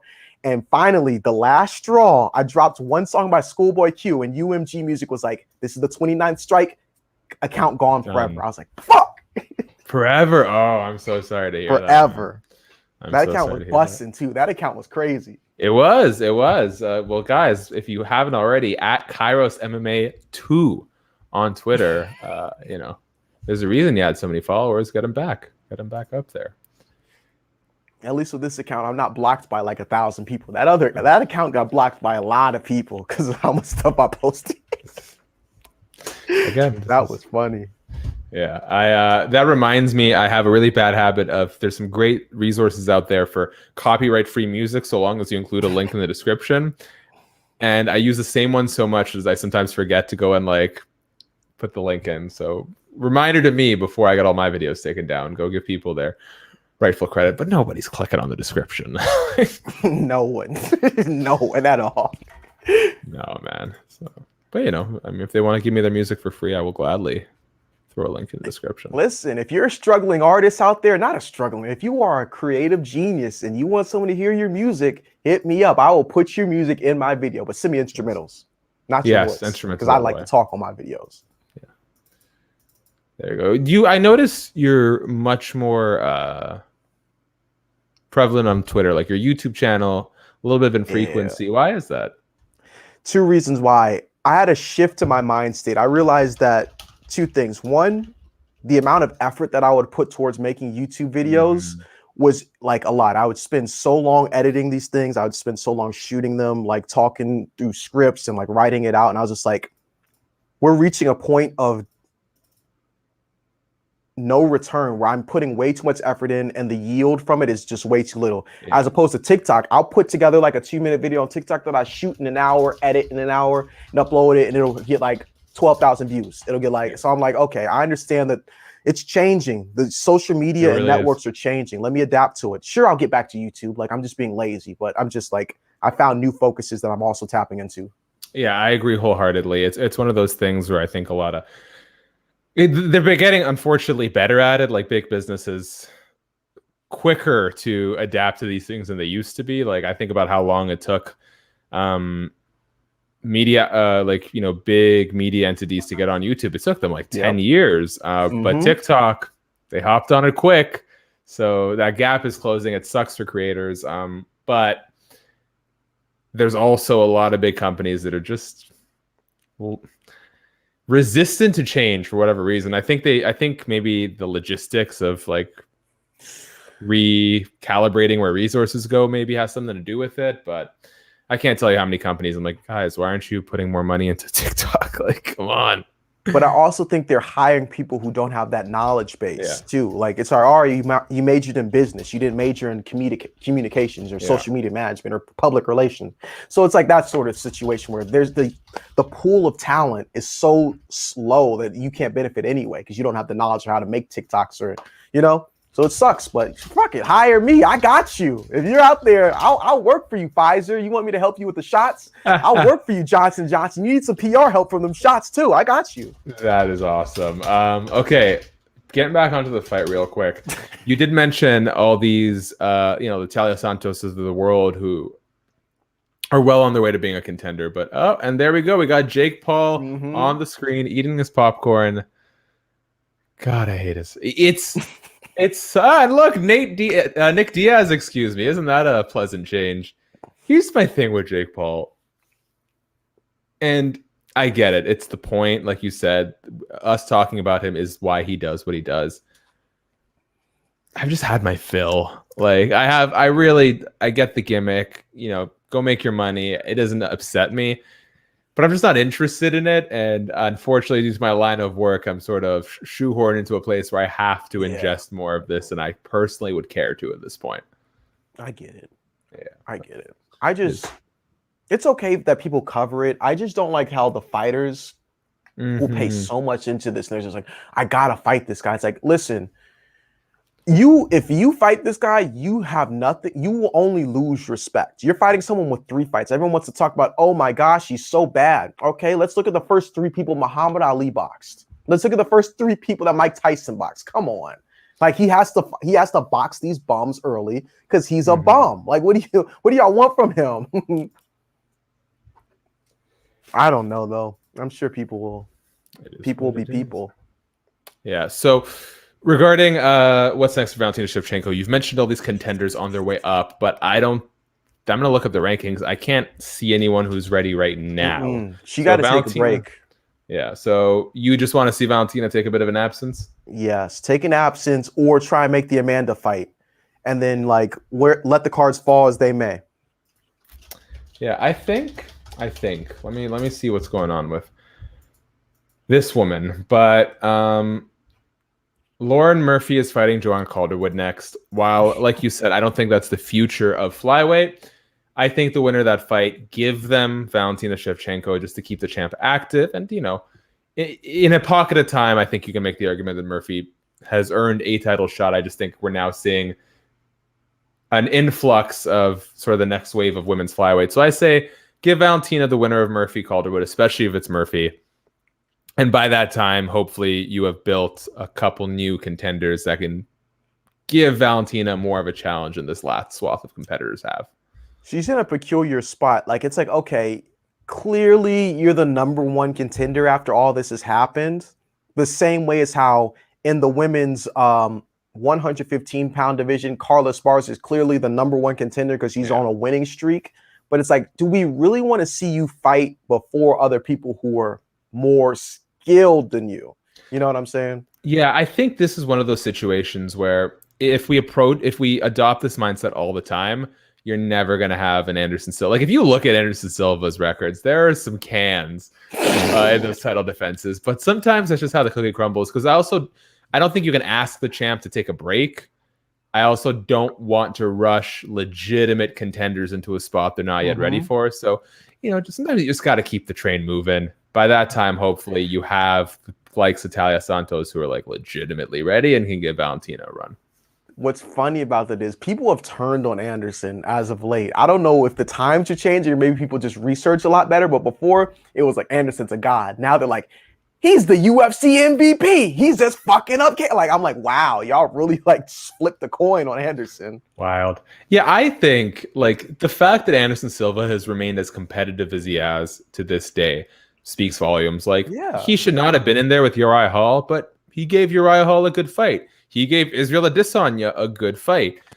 He got dominated on the ground, but he was lighting up Daniel Cormier for a second on several days' notice. Dude, Anderson Silva, it's kind of like Lyoto Machida. I know he's over in Bellator right now, but the fact that Lyoto beat Eric Anders, the fact that I can't remember if he beat Derek Brunson, but it was a tight fight. I think Derek beat him. I think Derek beat him. Yeah, and then you take Lyoto to Bellator, where he was lighting up Ryan Bader for about a round and a half. He took Gegard Mousasi to a split decision. He took someone else very high caliber to a split decision. The fact that these guys can compete at this level, still not win, but compete, I think speaks volumes to just how great they were in their prime. Absolutely. People forget that Lyoto was tagging John up so much. He was just like, fuck this. I got to grapple with him. Yeah. He was whooping John's ass early in that first round. And John was like, all right, fine. Well, let's just change the game plan up.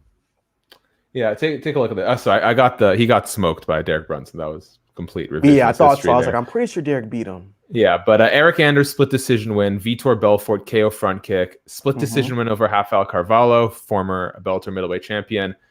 Second round TKO over Chael Sonnen, split decision losses to Gegard and Phil in the Ryan Bader fight. Like that's impressive to do at age 42. Absolutely. When you've been in this sport since 2003. Like that, all the credit in the world to guys like Leo. That's impressive. Like, and he did all that just by drinking his own piss. Like, you gotta admire it, man. Bro, I respect the hustle. I might drink my own piss tonight. That might give me extra 2 years of my lifespan.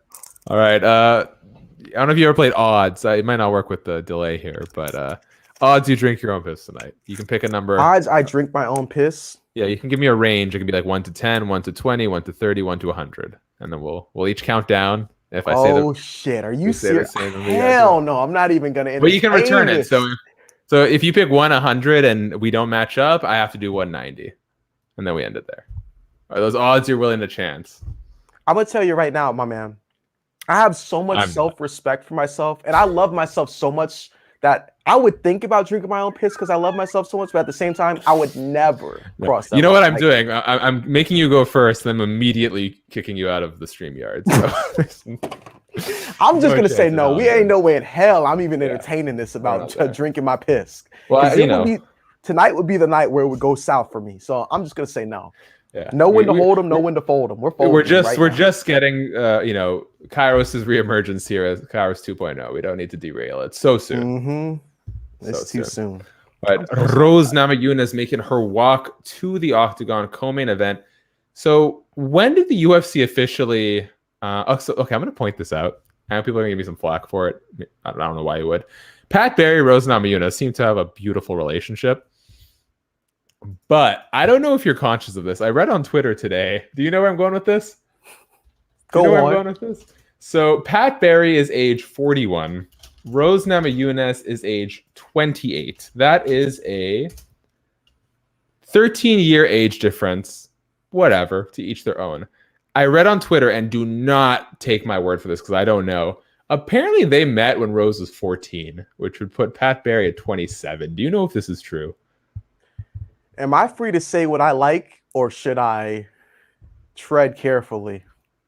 You can say what you know is true, and then I'll let you. I might let you follow up with it. Okay, here's all the things that I know that is true. He met her at a very young age, and he is on record saying that from the first moment he saw her, he fell in love. Okay, I think we'll take leave it that there. As you want. I think we'll leave it there. Pat Barry, ladies and gentlemen. Pat Barry. All right, here we go. Rose Namajunas is in the Octagon. We are. Guys, if you want to keep the show afloat, because I don't know if we're about to get sued, super chat donation. That goes such a long way to paying for our upcoming legal fees. Wouldn't that be great? You're not going to get sued. No, that's a direct quote. On the record? You won't get sued on that. That's a direct. That's exactly what he said. No. I made sure. I said only the things that he said exactly how he said. Okay, guys. Listen. I know I'm going to be pushy here, but I have to. I know I made a couple exceptions, but like I've been told, like, Shaq, push the super chat donations. We got to make a living here. Some people have left some hilarious comments in the live chat, and I would die to read them. So if you have a thought about alleged-ish 27-year-old Pat Barry, falling for 14-year-old Rose Namajunas, leave a super chat donation, and I, by law, will be obligated to read it. So that is just my pitch there. You're opening up Hell's Kitchen right now. I respect it. Yeah, that's the hustle. Out. That's the hustle. Air him out, bro. Yeah. So, yeah, we'll leave it there. Zhang Weili, representing the Communist Chinese Party, if you were to ask Rose Namajunas, making her walk through the Octagon. Zhang Weili. Okay, so look, if you guys aren't familiar with Scott Fontana's work over the New York Post, he does a great job. He had some great posts about. Apparently, Jorge Masvidal said the UFC sometimes feels like a communist regime. That quote needs to blow up. But I think Zhang Weili gave a quote. I don't know to who it was. It might have been the New York Times. I'm not confident.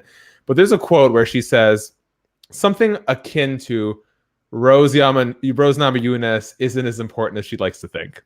What a good quote. Zhang Weili in her broken English comes off as like the sweetest person. Like when she told Joanna and Jacek to shut up in that face-off, it was the most wholesome thing I've ever seen. Boy, did I like that quote. I love a little bit of spice from these relatively soft-spoken UFC champions. Her and numerous international fighters either speak English very well and they lead on that they don't know English. Anderson Silva, man.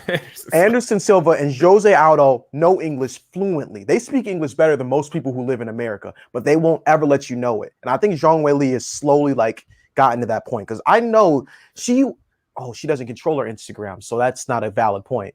All right, I take that back.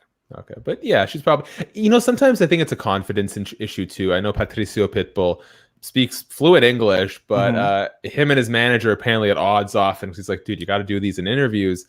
And he's like, nah, man, I don't feel like, and I get it. I think if you're, I can imagine a fighter who's so dedicated to the perfection of their craft being like, nah, man, I don't speak it well enough. I don't want to go out there and fumble it. But I think you're right. I think there are some who bring up a translator because they're just playing on. I do want to go to the super chats real quick. Shout out to Frank Aguilera for leaving a super chat donation. Rose went full QAnon in the build-up LMAO. Like, I hate it for all the cultural reasons that we talked about, but I love having something to talk about in Fight Week beyond. Yeah, absolutely. I wish it wasn't that, but yeah, listen. Colby gets a pass because he works for us. What an accent on Patricio. Bro, it's the Iranian in me. It's the 100% Iranian in me. I can roll my R's. Why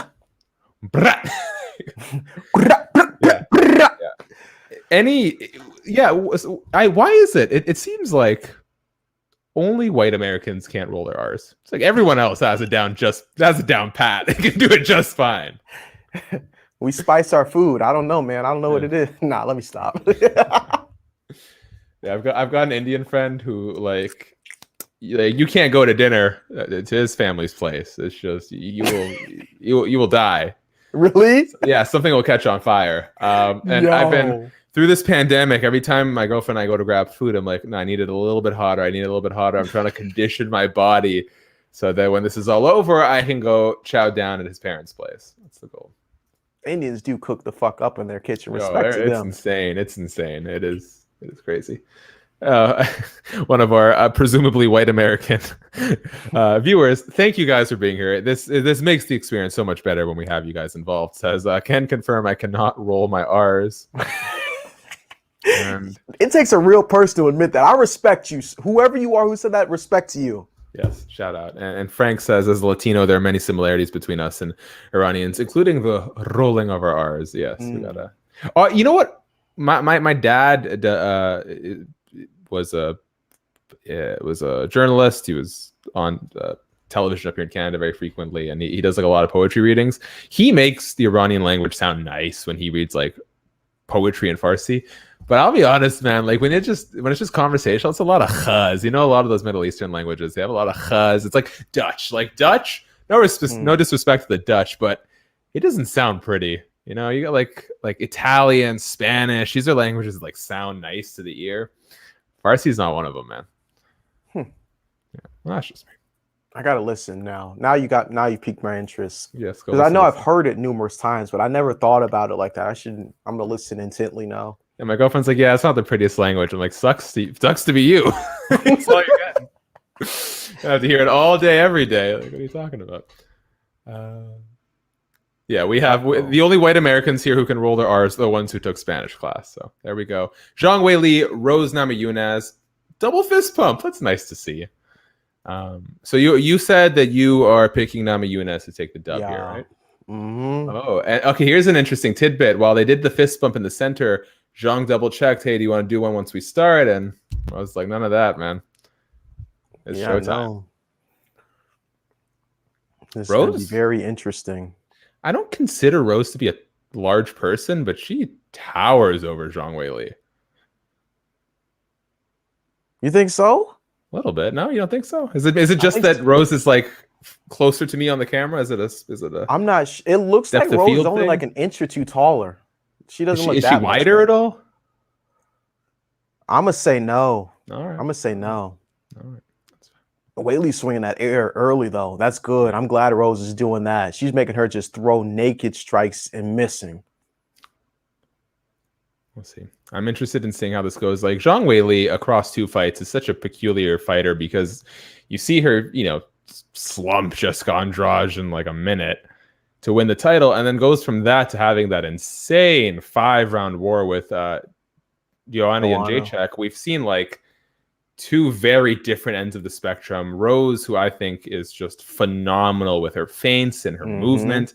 This is a really good fight to get a sense of like what Zhang Weili's upper ceiling is. Because listen, that 5 rounds with Joanna means she's legit, but I think Rose is the kind of person that can give her some real challenges. Oh my goodness. Head kick lands for Rose. First round knockout. Rose. Oh, and Zhang Weili still can't stand up. Oh my goodness. Head kick drops Zhang Weili. Some follow-up ground and pound. Rose Namajunas once again.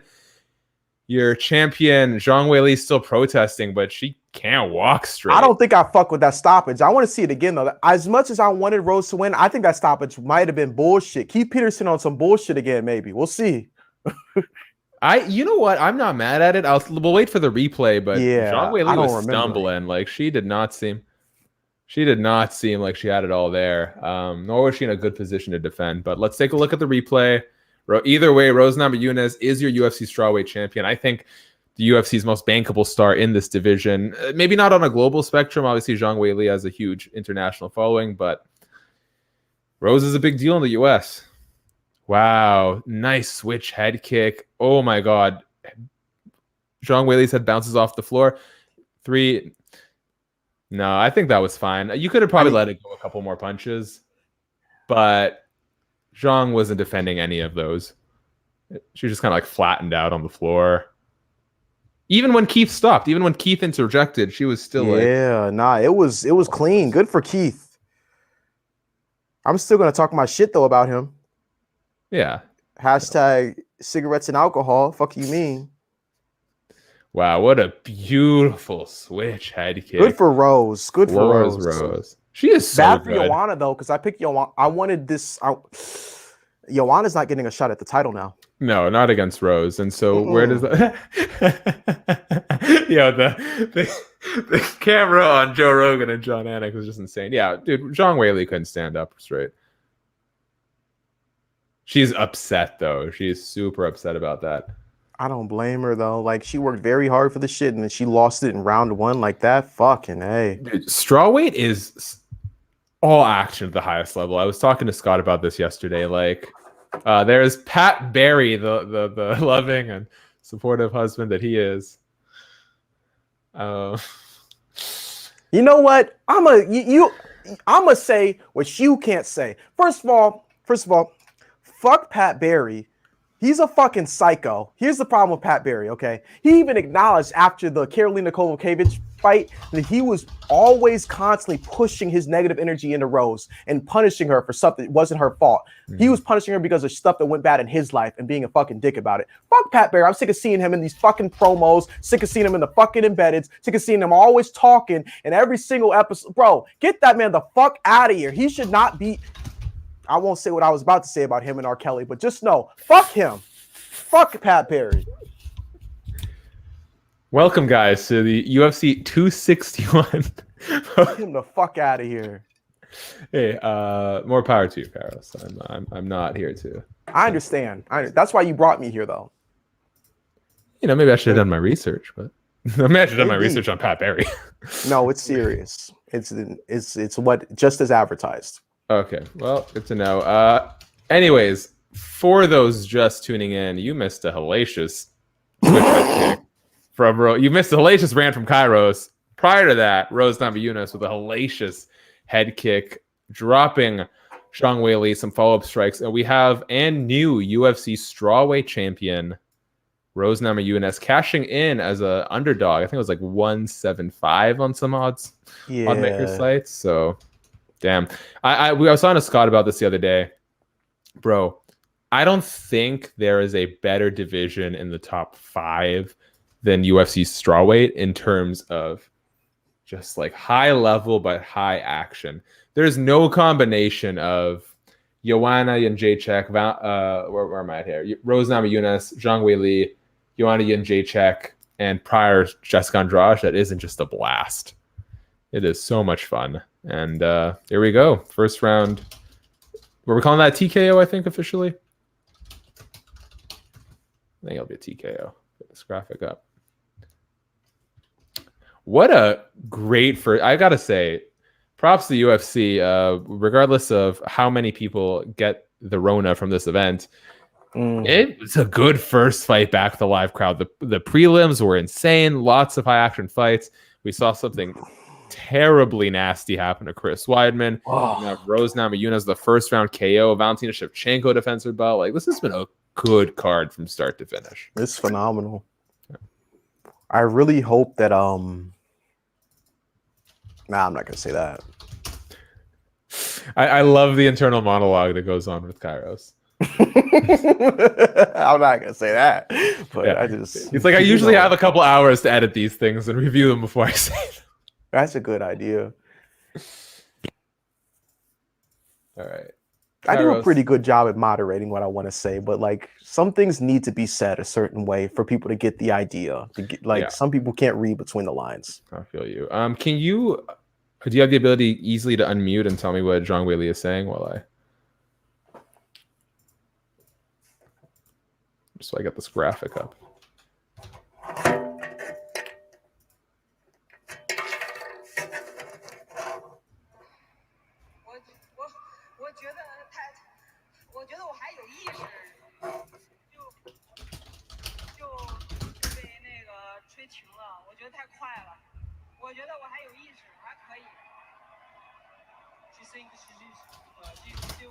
She's still conscious. Referee stopped it a little early. Direct quote. Wow. Okay, let's mute that again before we get our video pulled. Thank you for doing that, Kairos.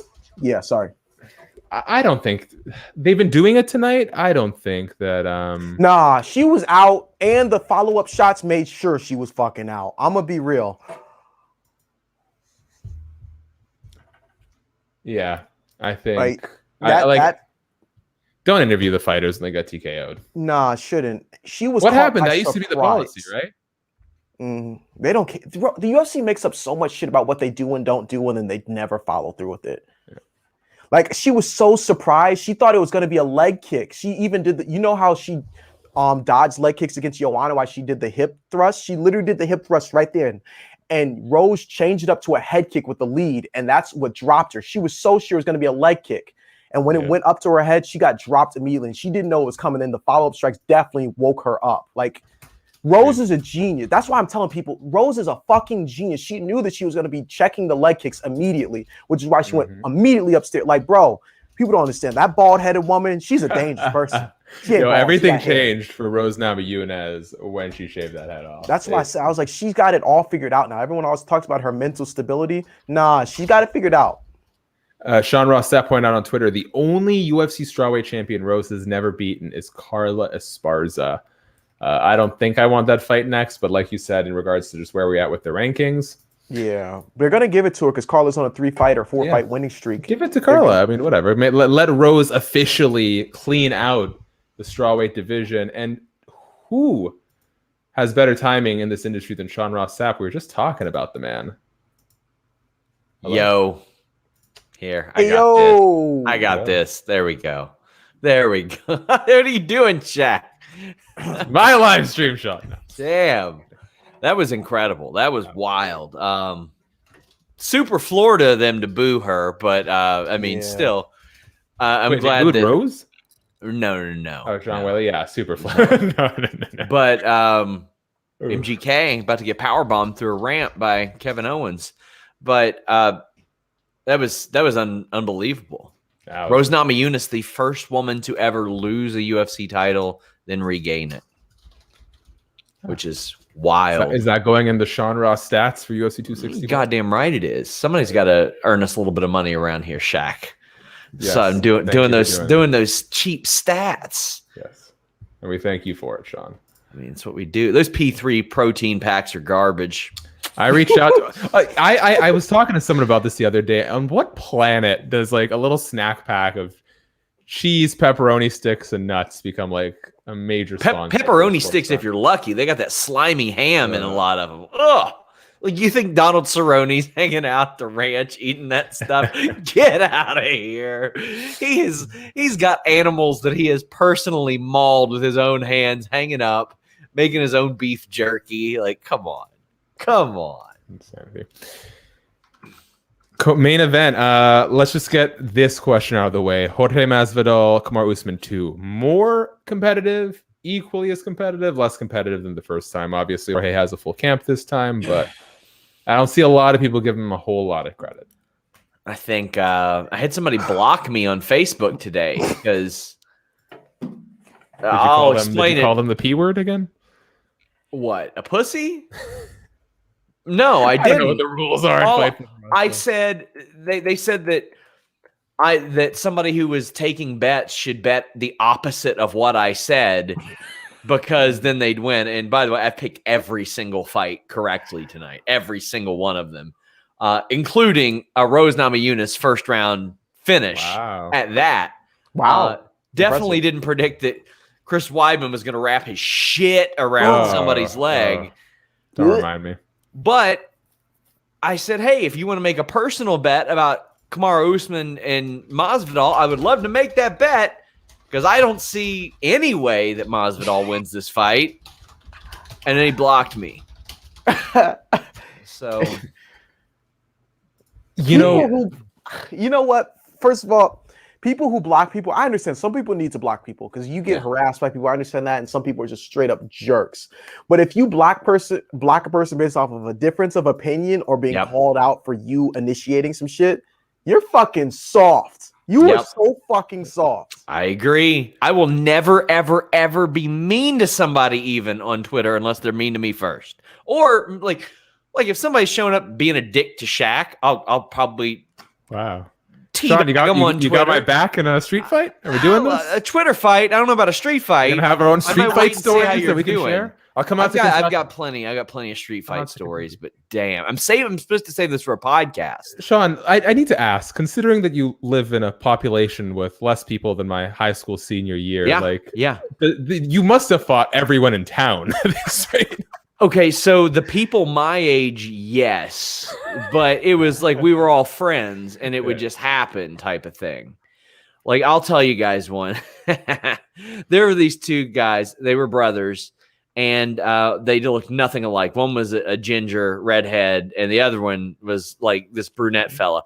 But that redhead dude, I tell you, I've trained with UFC and Bellator fighters, and nobody has hit me harder than this fellow that lived up the road from me ever in my life. And if you got the jump on him, you could probably win. Like, there was an okay chance, but if he hit you, that was a wrap for anybody here. It's like, okay, we're gonna go sit down. But his little brother, who was much smaller than him, like, he had scouted him out. He had the Dan Hardy scouting guide on him. Like, he knew what was up. So he would somehow get the best of his big brother until he just couldn't anymore. And big brother was like, I realize if I touch you, it's Francis Ngannou. It's done. Like, I know you're done. So they get into a fight in the middle of a basketball game, and little brother's sick of it. He's like, no more. And he walks in the house and he grabs a ball bat. Oh, God. And he's walking back out, and his mom's like, James, get back here. James, get back here. And James, he's 15, turns around and says, I got one for you too, bitch. Whoa. And then I love small town living. No fight happened because everybody was too busy laughing their balls off. Like, there was no recovering from that. That is insanity. Even his mom started to laugh. Like, it broke up everything. And I was like, all right. Okay, that was good. I mean, we had the goals lowered to like 9 foot and everything that day. It was a day. Damn, I'm trying to find this Manscaped read. I don't know. Bro, he said that to his mom. What is the deal with these Manscaped reads? Because I was killing it with the testimonial, and then I had like 4 more pages to read. You have to read the whole thing? I don't think the whole thing. It's long, man. I appreciate the creative process that the great folks over at Manscaped will give you these like really funny long reads, but they commit, man. They commit. I respect their hustle. They've grabbed so many, not only UFC fighters, they're grabbing Bellator people, they're grabbing ONE FC, they're grabbing PFL. Like, I respect the grind. Good to them. Props to them. They're grabbing Sean Ross Sapp. Yeah, I'm not sponsored by him. Yeah, I'm trying to find the read. I got Dominic in my inbox a few weeks ago saying, "Hey man, there were 3 in my last email. I can't find your last email, Dominic." Where are they? Do you want me to send it to you? I have one. Oh, yeah, send it to me. Forward. Well, inside look behind the scenes of Fightful MMA, riveting stuff. I mean, I know what I don't know what I'm gonna say in general, but I found one. No, Jorge Masvidal making his walk to the octagon. I found the IO instead. Yeah, that is happening. There is a major fight happening right now. He's walking out the BMFL. Congratulations. Honest question, is he walking out to the Russian national anthem? Because what I'm listening to right now, he's walking out to the Russian national anthem. Wait. Oh, the spring copy. I don't know what he's walking out to. It is the Russian national anthem from what I'm listening to. I'm not BSing. I'm not bullshitting. That is literally what I hear right now. I don't know what that says about the service provider with which you're watching these fights. Fightful. I ain't say that shit. The good folks at Fightful love to put money in the UFC's pockets. Geico, a 15-minute call. Oh, Jesus Christ. Hey, guys, send in a super chat. That would help out an awful lot. Before this fight starts, I just want to say this, okay? I shit on Jorge Masvidal so much, and he deserves it. Yes, he 100%. does. But guess what, though? His losses do not necessarily reflect his ability. Mm-hmm. Because of the duration for how long he has been competing, it would only be natural for him to have accumulated that many losses. That I will say. Yep. But he is one of the most delusional motherfuckers I've ever seen in my entire life. Him and Nate Diaz are so fucking delusional. It's not even fun. They literally made you a participation trophy. And you're too stupid to realize it's a participation trophy. No matter if he wins this fight via first round knockout of Kamaru Usman or if Kamaru Usman rolls him 50-44, he still ain't shit. That's all I gotta say. The best part from that press conference was when it might have been Oscar Willis who had from the Acolyte who had asked like, "Hey, is Kamaru going to get the BMF belt if he wins?" And Jorge's like, "Nah, man, only bad motherfuckers can fight for this." And then Kamaru Usman goes, "I don't want that piece of shit." Yeah, he's got a real belt. Fun fact. If you beat GSP's record, how are you not a bad motherfucker? There you go. Yeah. Fun fact, I was the first person outside of like Dana and company to hold the BMF belt. So Jorge Masvidal is just holding on to my goods there. Wow. And let me tell you, if you want someone to hold on to your goods, use manscaped.com and make sure they have a wonderful time. Flowers are blooming. The grass is growing. It's time to chop the weeds. Thanks to our sponsor at Manscaped, you can trim your holes safely and efficiently. That is on the ad read. I am shocked. I'm appalled. I'm talking about ball trimmers, my friends. Manscaped, the global leaders in men's below-the-waist grooming, have an exclusive offer for our audience. Use the code of Fightful. You get 20% off. You can use Fightful MMA, too, if you want. Either one of them work. Use 20% off and get free shipping at manscaped.com. Join the other 2 million men who trust Manscaped. That means there are 2 million men running around without bloody ball sacks because they're taking care of it with manscaped.com code Fightful. They got the best tools to get you ready. I mean, we've seen some gruesome things on this show. You do not want your nutsack looking like a compound fracture. I mean, I wouldn't even begin to know how that would happen. But thanks to their Weed Whacker, their nose and ear hair trimmer provides proprietary skin-safe technology that prevents nicks, snags, tugs, and all those delicate holes. And, you know, the things that are dangling as well. Their Weed Whacker uses a 9,000 RPM motor-powered 360-degree rotary dual-blade system. makes whacking your weeds a time to look forward to with maximum confidence and hygiene. 20% off plus free shipping. Use the code FIGHTFUL at manscaped.com or Fightful MMA. 20% off with either one of those codes at manscaped.com. They got cologne, Shaq. The crop preserver. I brought this crop up. Reviver. Yeah, I brought this up when I was doing my ad read last time. And this is a genuine testimonial. Look, my girlfriend has looked me in the eyes on many occasions and said, Shaq, I can smell your balls from here. But this is the first time she said it with a smile on her face. And she said it when I got to work, and she said it when I got home. That ball deodorant is legit. It is legit. And also, it feels nice, man. Men don't pamper their dads enough. I do, by God. I got the crop mop sitting right there. The ball deodorant, the ball toner. Wow. You know, depending on which drawer I open up, you just never know what you'll find here. They got ball deodorant. They got ball toner. It is fantastic. But refined cologne, that's not for your balls, though. That's just cologne. Don't put that on your balls, guys. That'll burn. This is when Manscaped's going to get in trouble, as when they start branching out and people are still putting everything on their doodly dads. Yeah, my God. I got my lights on now, guys. Not gonna lie, welcome. I got a lot of respect for Manscaped after that. You really put them like into a better light for me. They weren't in a bad light before, but like that promo shit, like that was underrated performance. They better give you a fucking raise. I'm not sponsored by Manscaped, but I want to be after that. After that, guys, I want to be sponsored by Manscaped. This is the total package. Buy some Manscaped stuff tonight. This is the total package, Lex Luger. And you think that the total package got looking like that? That's smooth. He used Manscaped. That's package. Used the perfect package. Kairos, I don't know if you're a pro wrestling fan, but you should be. You cut a nice promo yourself. Don't sell. You're not Sean Ross Sapp, but don't sell yourself short. You should get in on this, man. The Rolex wearing limousine drive. No, I don't know anything about. He rides a limousine, doesn't drive it. He wouldn't be bragging about that. Yeah, I don't know much about wrestling, but I will tell you what, I fuck with the swagger of a lot of the wrestlers. Like I love it. The pageantry is amazing. All right, quick shout out to Rob Reed for the thoughtful super chat donation. He says, just got here, but have to say Valentina versus Nunes has to be the next fight. They are the absolute goats. Agreed wholeheartedly. Yep. Kairos and I talked about this. We appreciate that Valentina actually doesn't seem interested in that fight. She's like, you know what?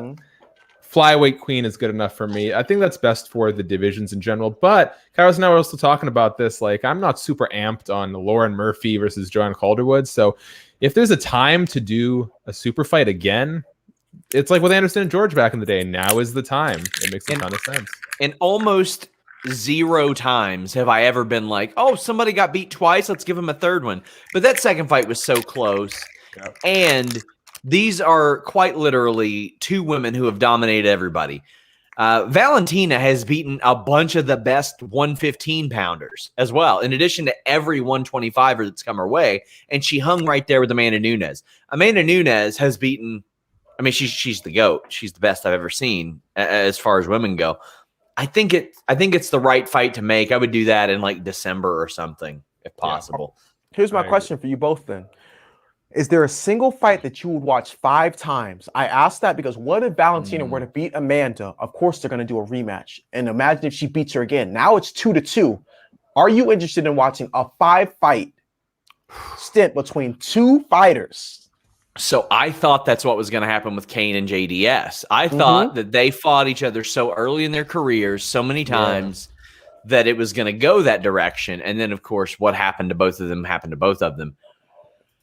If the state of both of the divisions happened the way that they have been, I would say yes, because not only is Nunes rocking 135, she's winning the celebrity 145 division too, where they're just like, hey, women, show up here on our promotion and win 1 fight, and just that way we can set you up to fight Nunes. Bryant Heath says, Namajunas deserves that belt. She busted her ass to get it back. She's been through an awful lot. I got to give her a lot of credit. I think she's one of my favorite fighters to watch, without a doubt. Without a doubt. Wholeheartedly agree with that.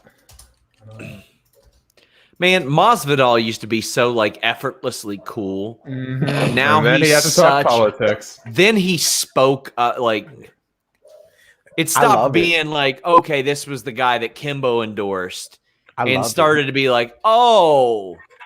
He showed himself to exactly who he was. Everyone who's been following Jorge, I don't want to know who people are. I just want to like him and watch the. Don't meet your heroes, man. He showed himself to be a fucking idiot, and I love it every second of it. I'm like, good, congratulations. You said that you were everything that you said that you weren't 10 years ago. Congratulations, you dumb motherfucker. They booing Kamaru as if that's going to change the fact that this shit's about to be 50-44. Do you guys, people say like it is. Oh boy, they're going to make up for that pacing right now. They really are. They're shouting. We got some more super chats before you get there. I don't know if these got read. ResDog92, here's some money for Shaq's not smelly balls. Hey. Well, he spelled it the Shaquille O'Neal way. So we don't know what Shaquille O'Neal's balls smell like. Man, I almost did. Yes, shout out to Manscaped. Namajunas deserves the belt. She busted her butt to get it back. Yeah, did you read that one? I'm not sure. Yeah, I read that one. Well, thank you.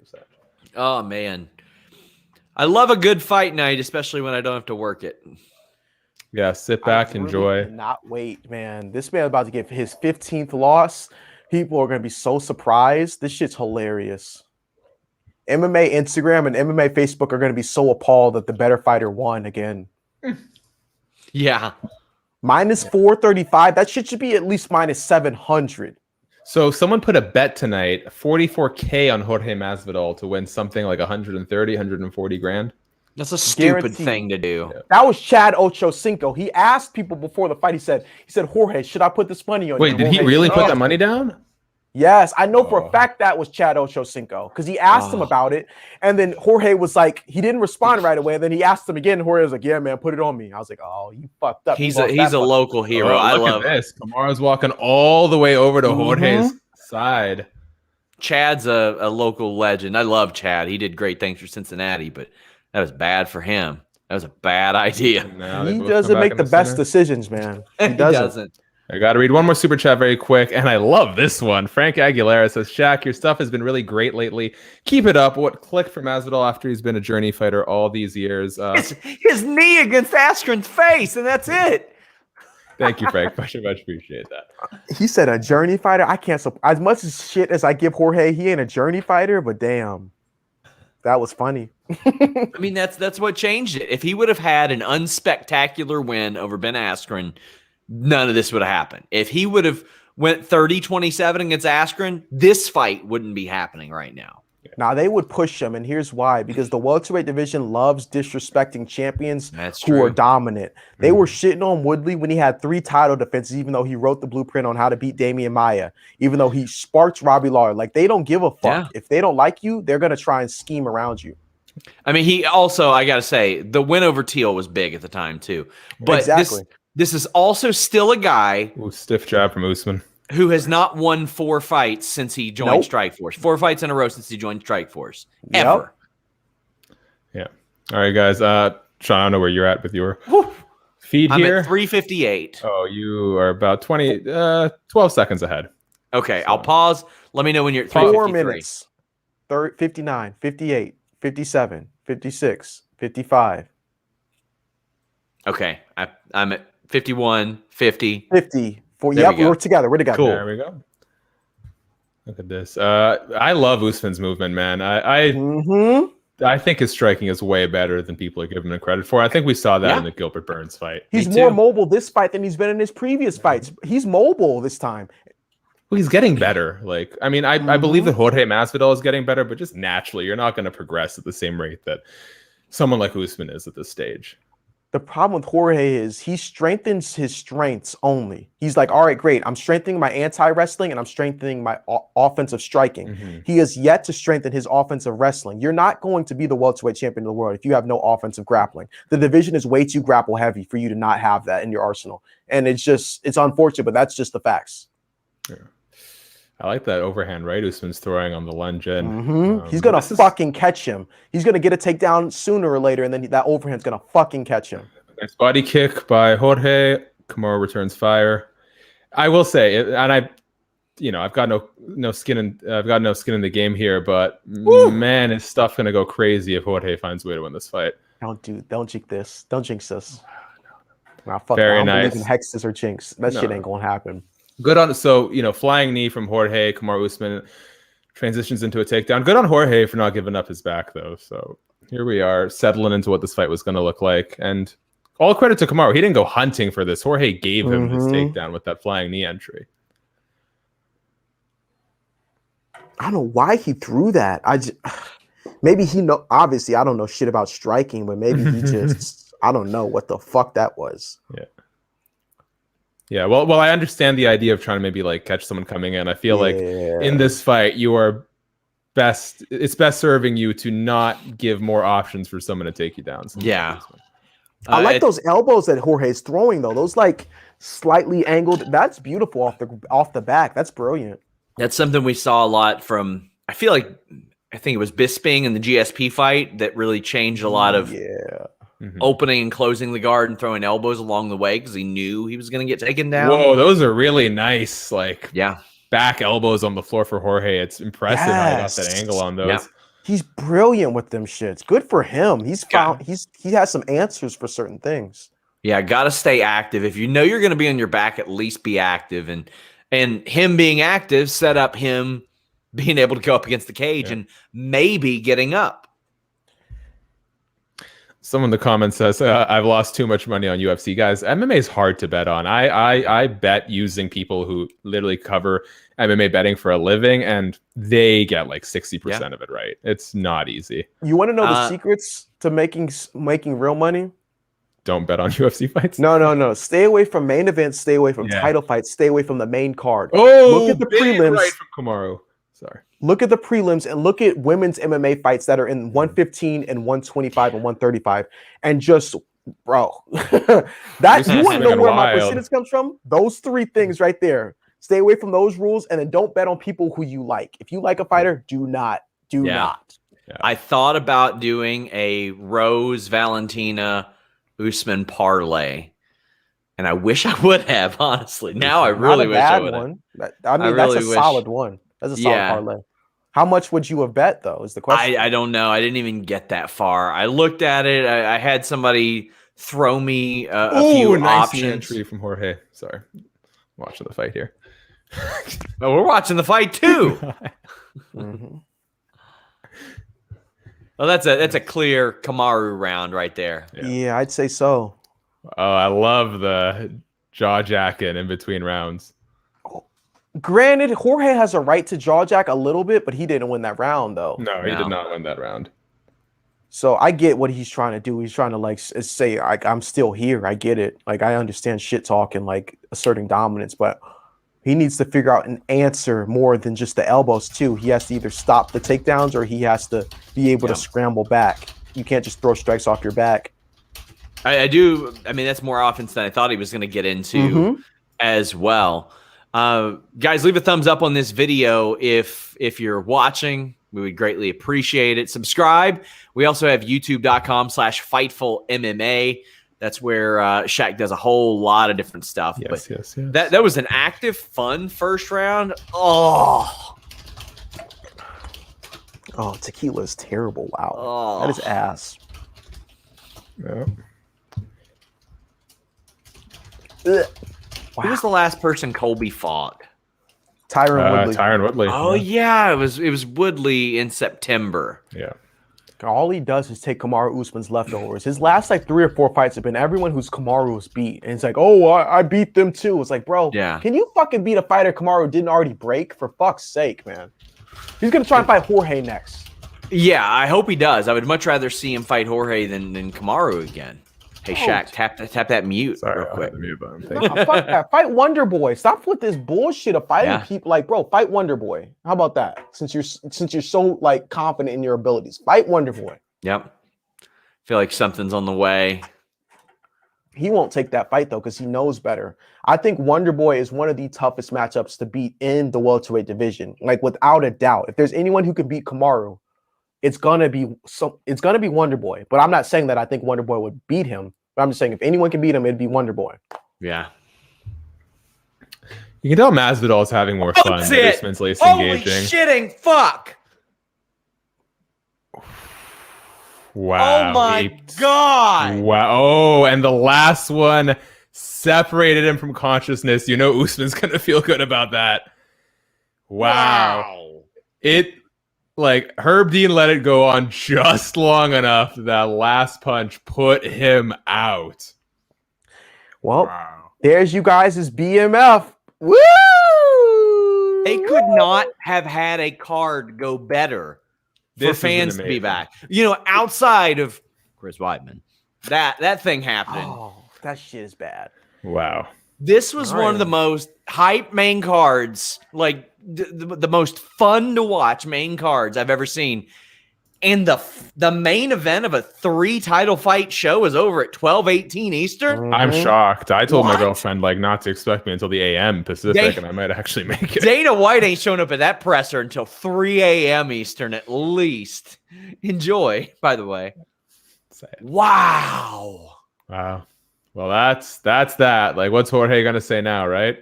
He's gonna say he didn't have enough time to prepare. Fucking bozo. Oh, hey, look at that. Look at that. Some sportsmanship. I think Jorge is man enough to own up to that one. My Good for him. God. He got no choice. All his fucking excuses are gone. I didn't have enough time to prepare.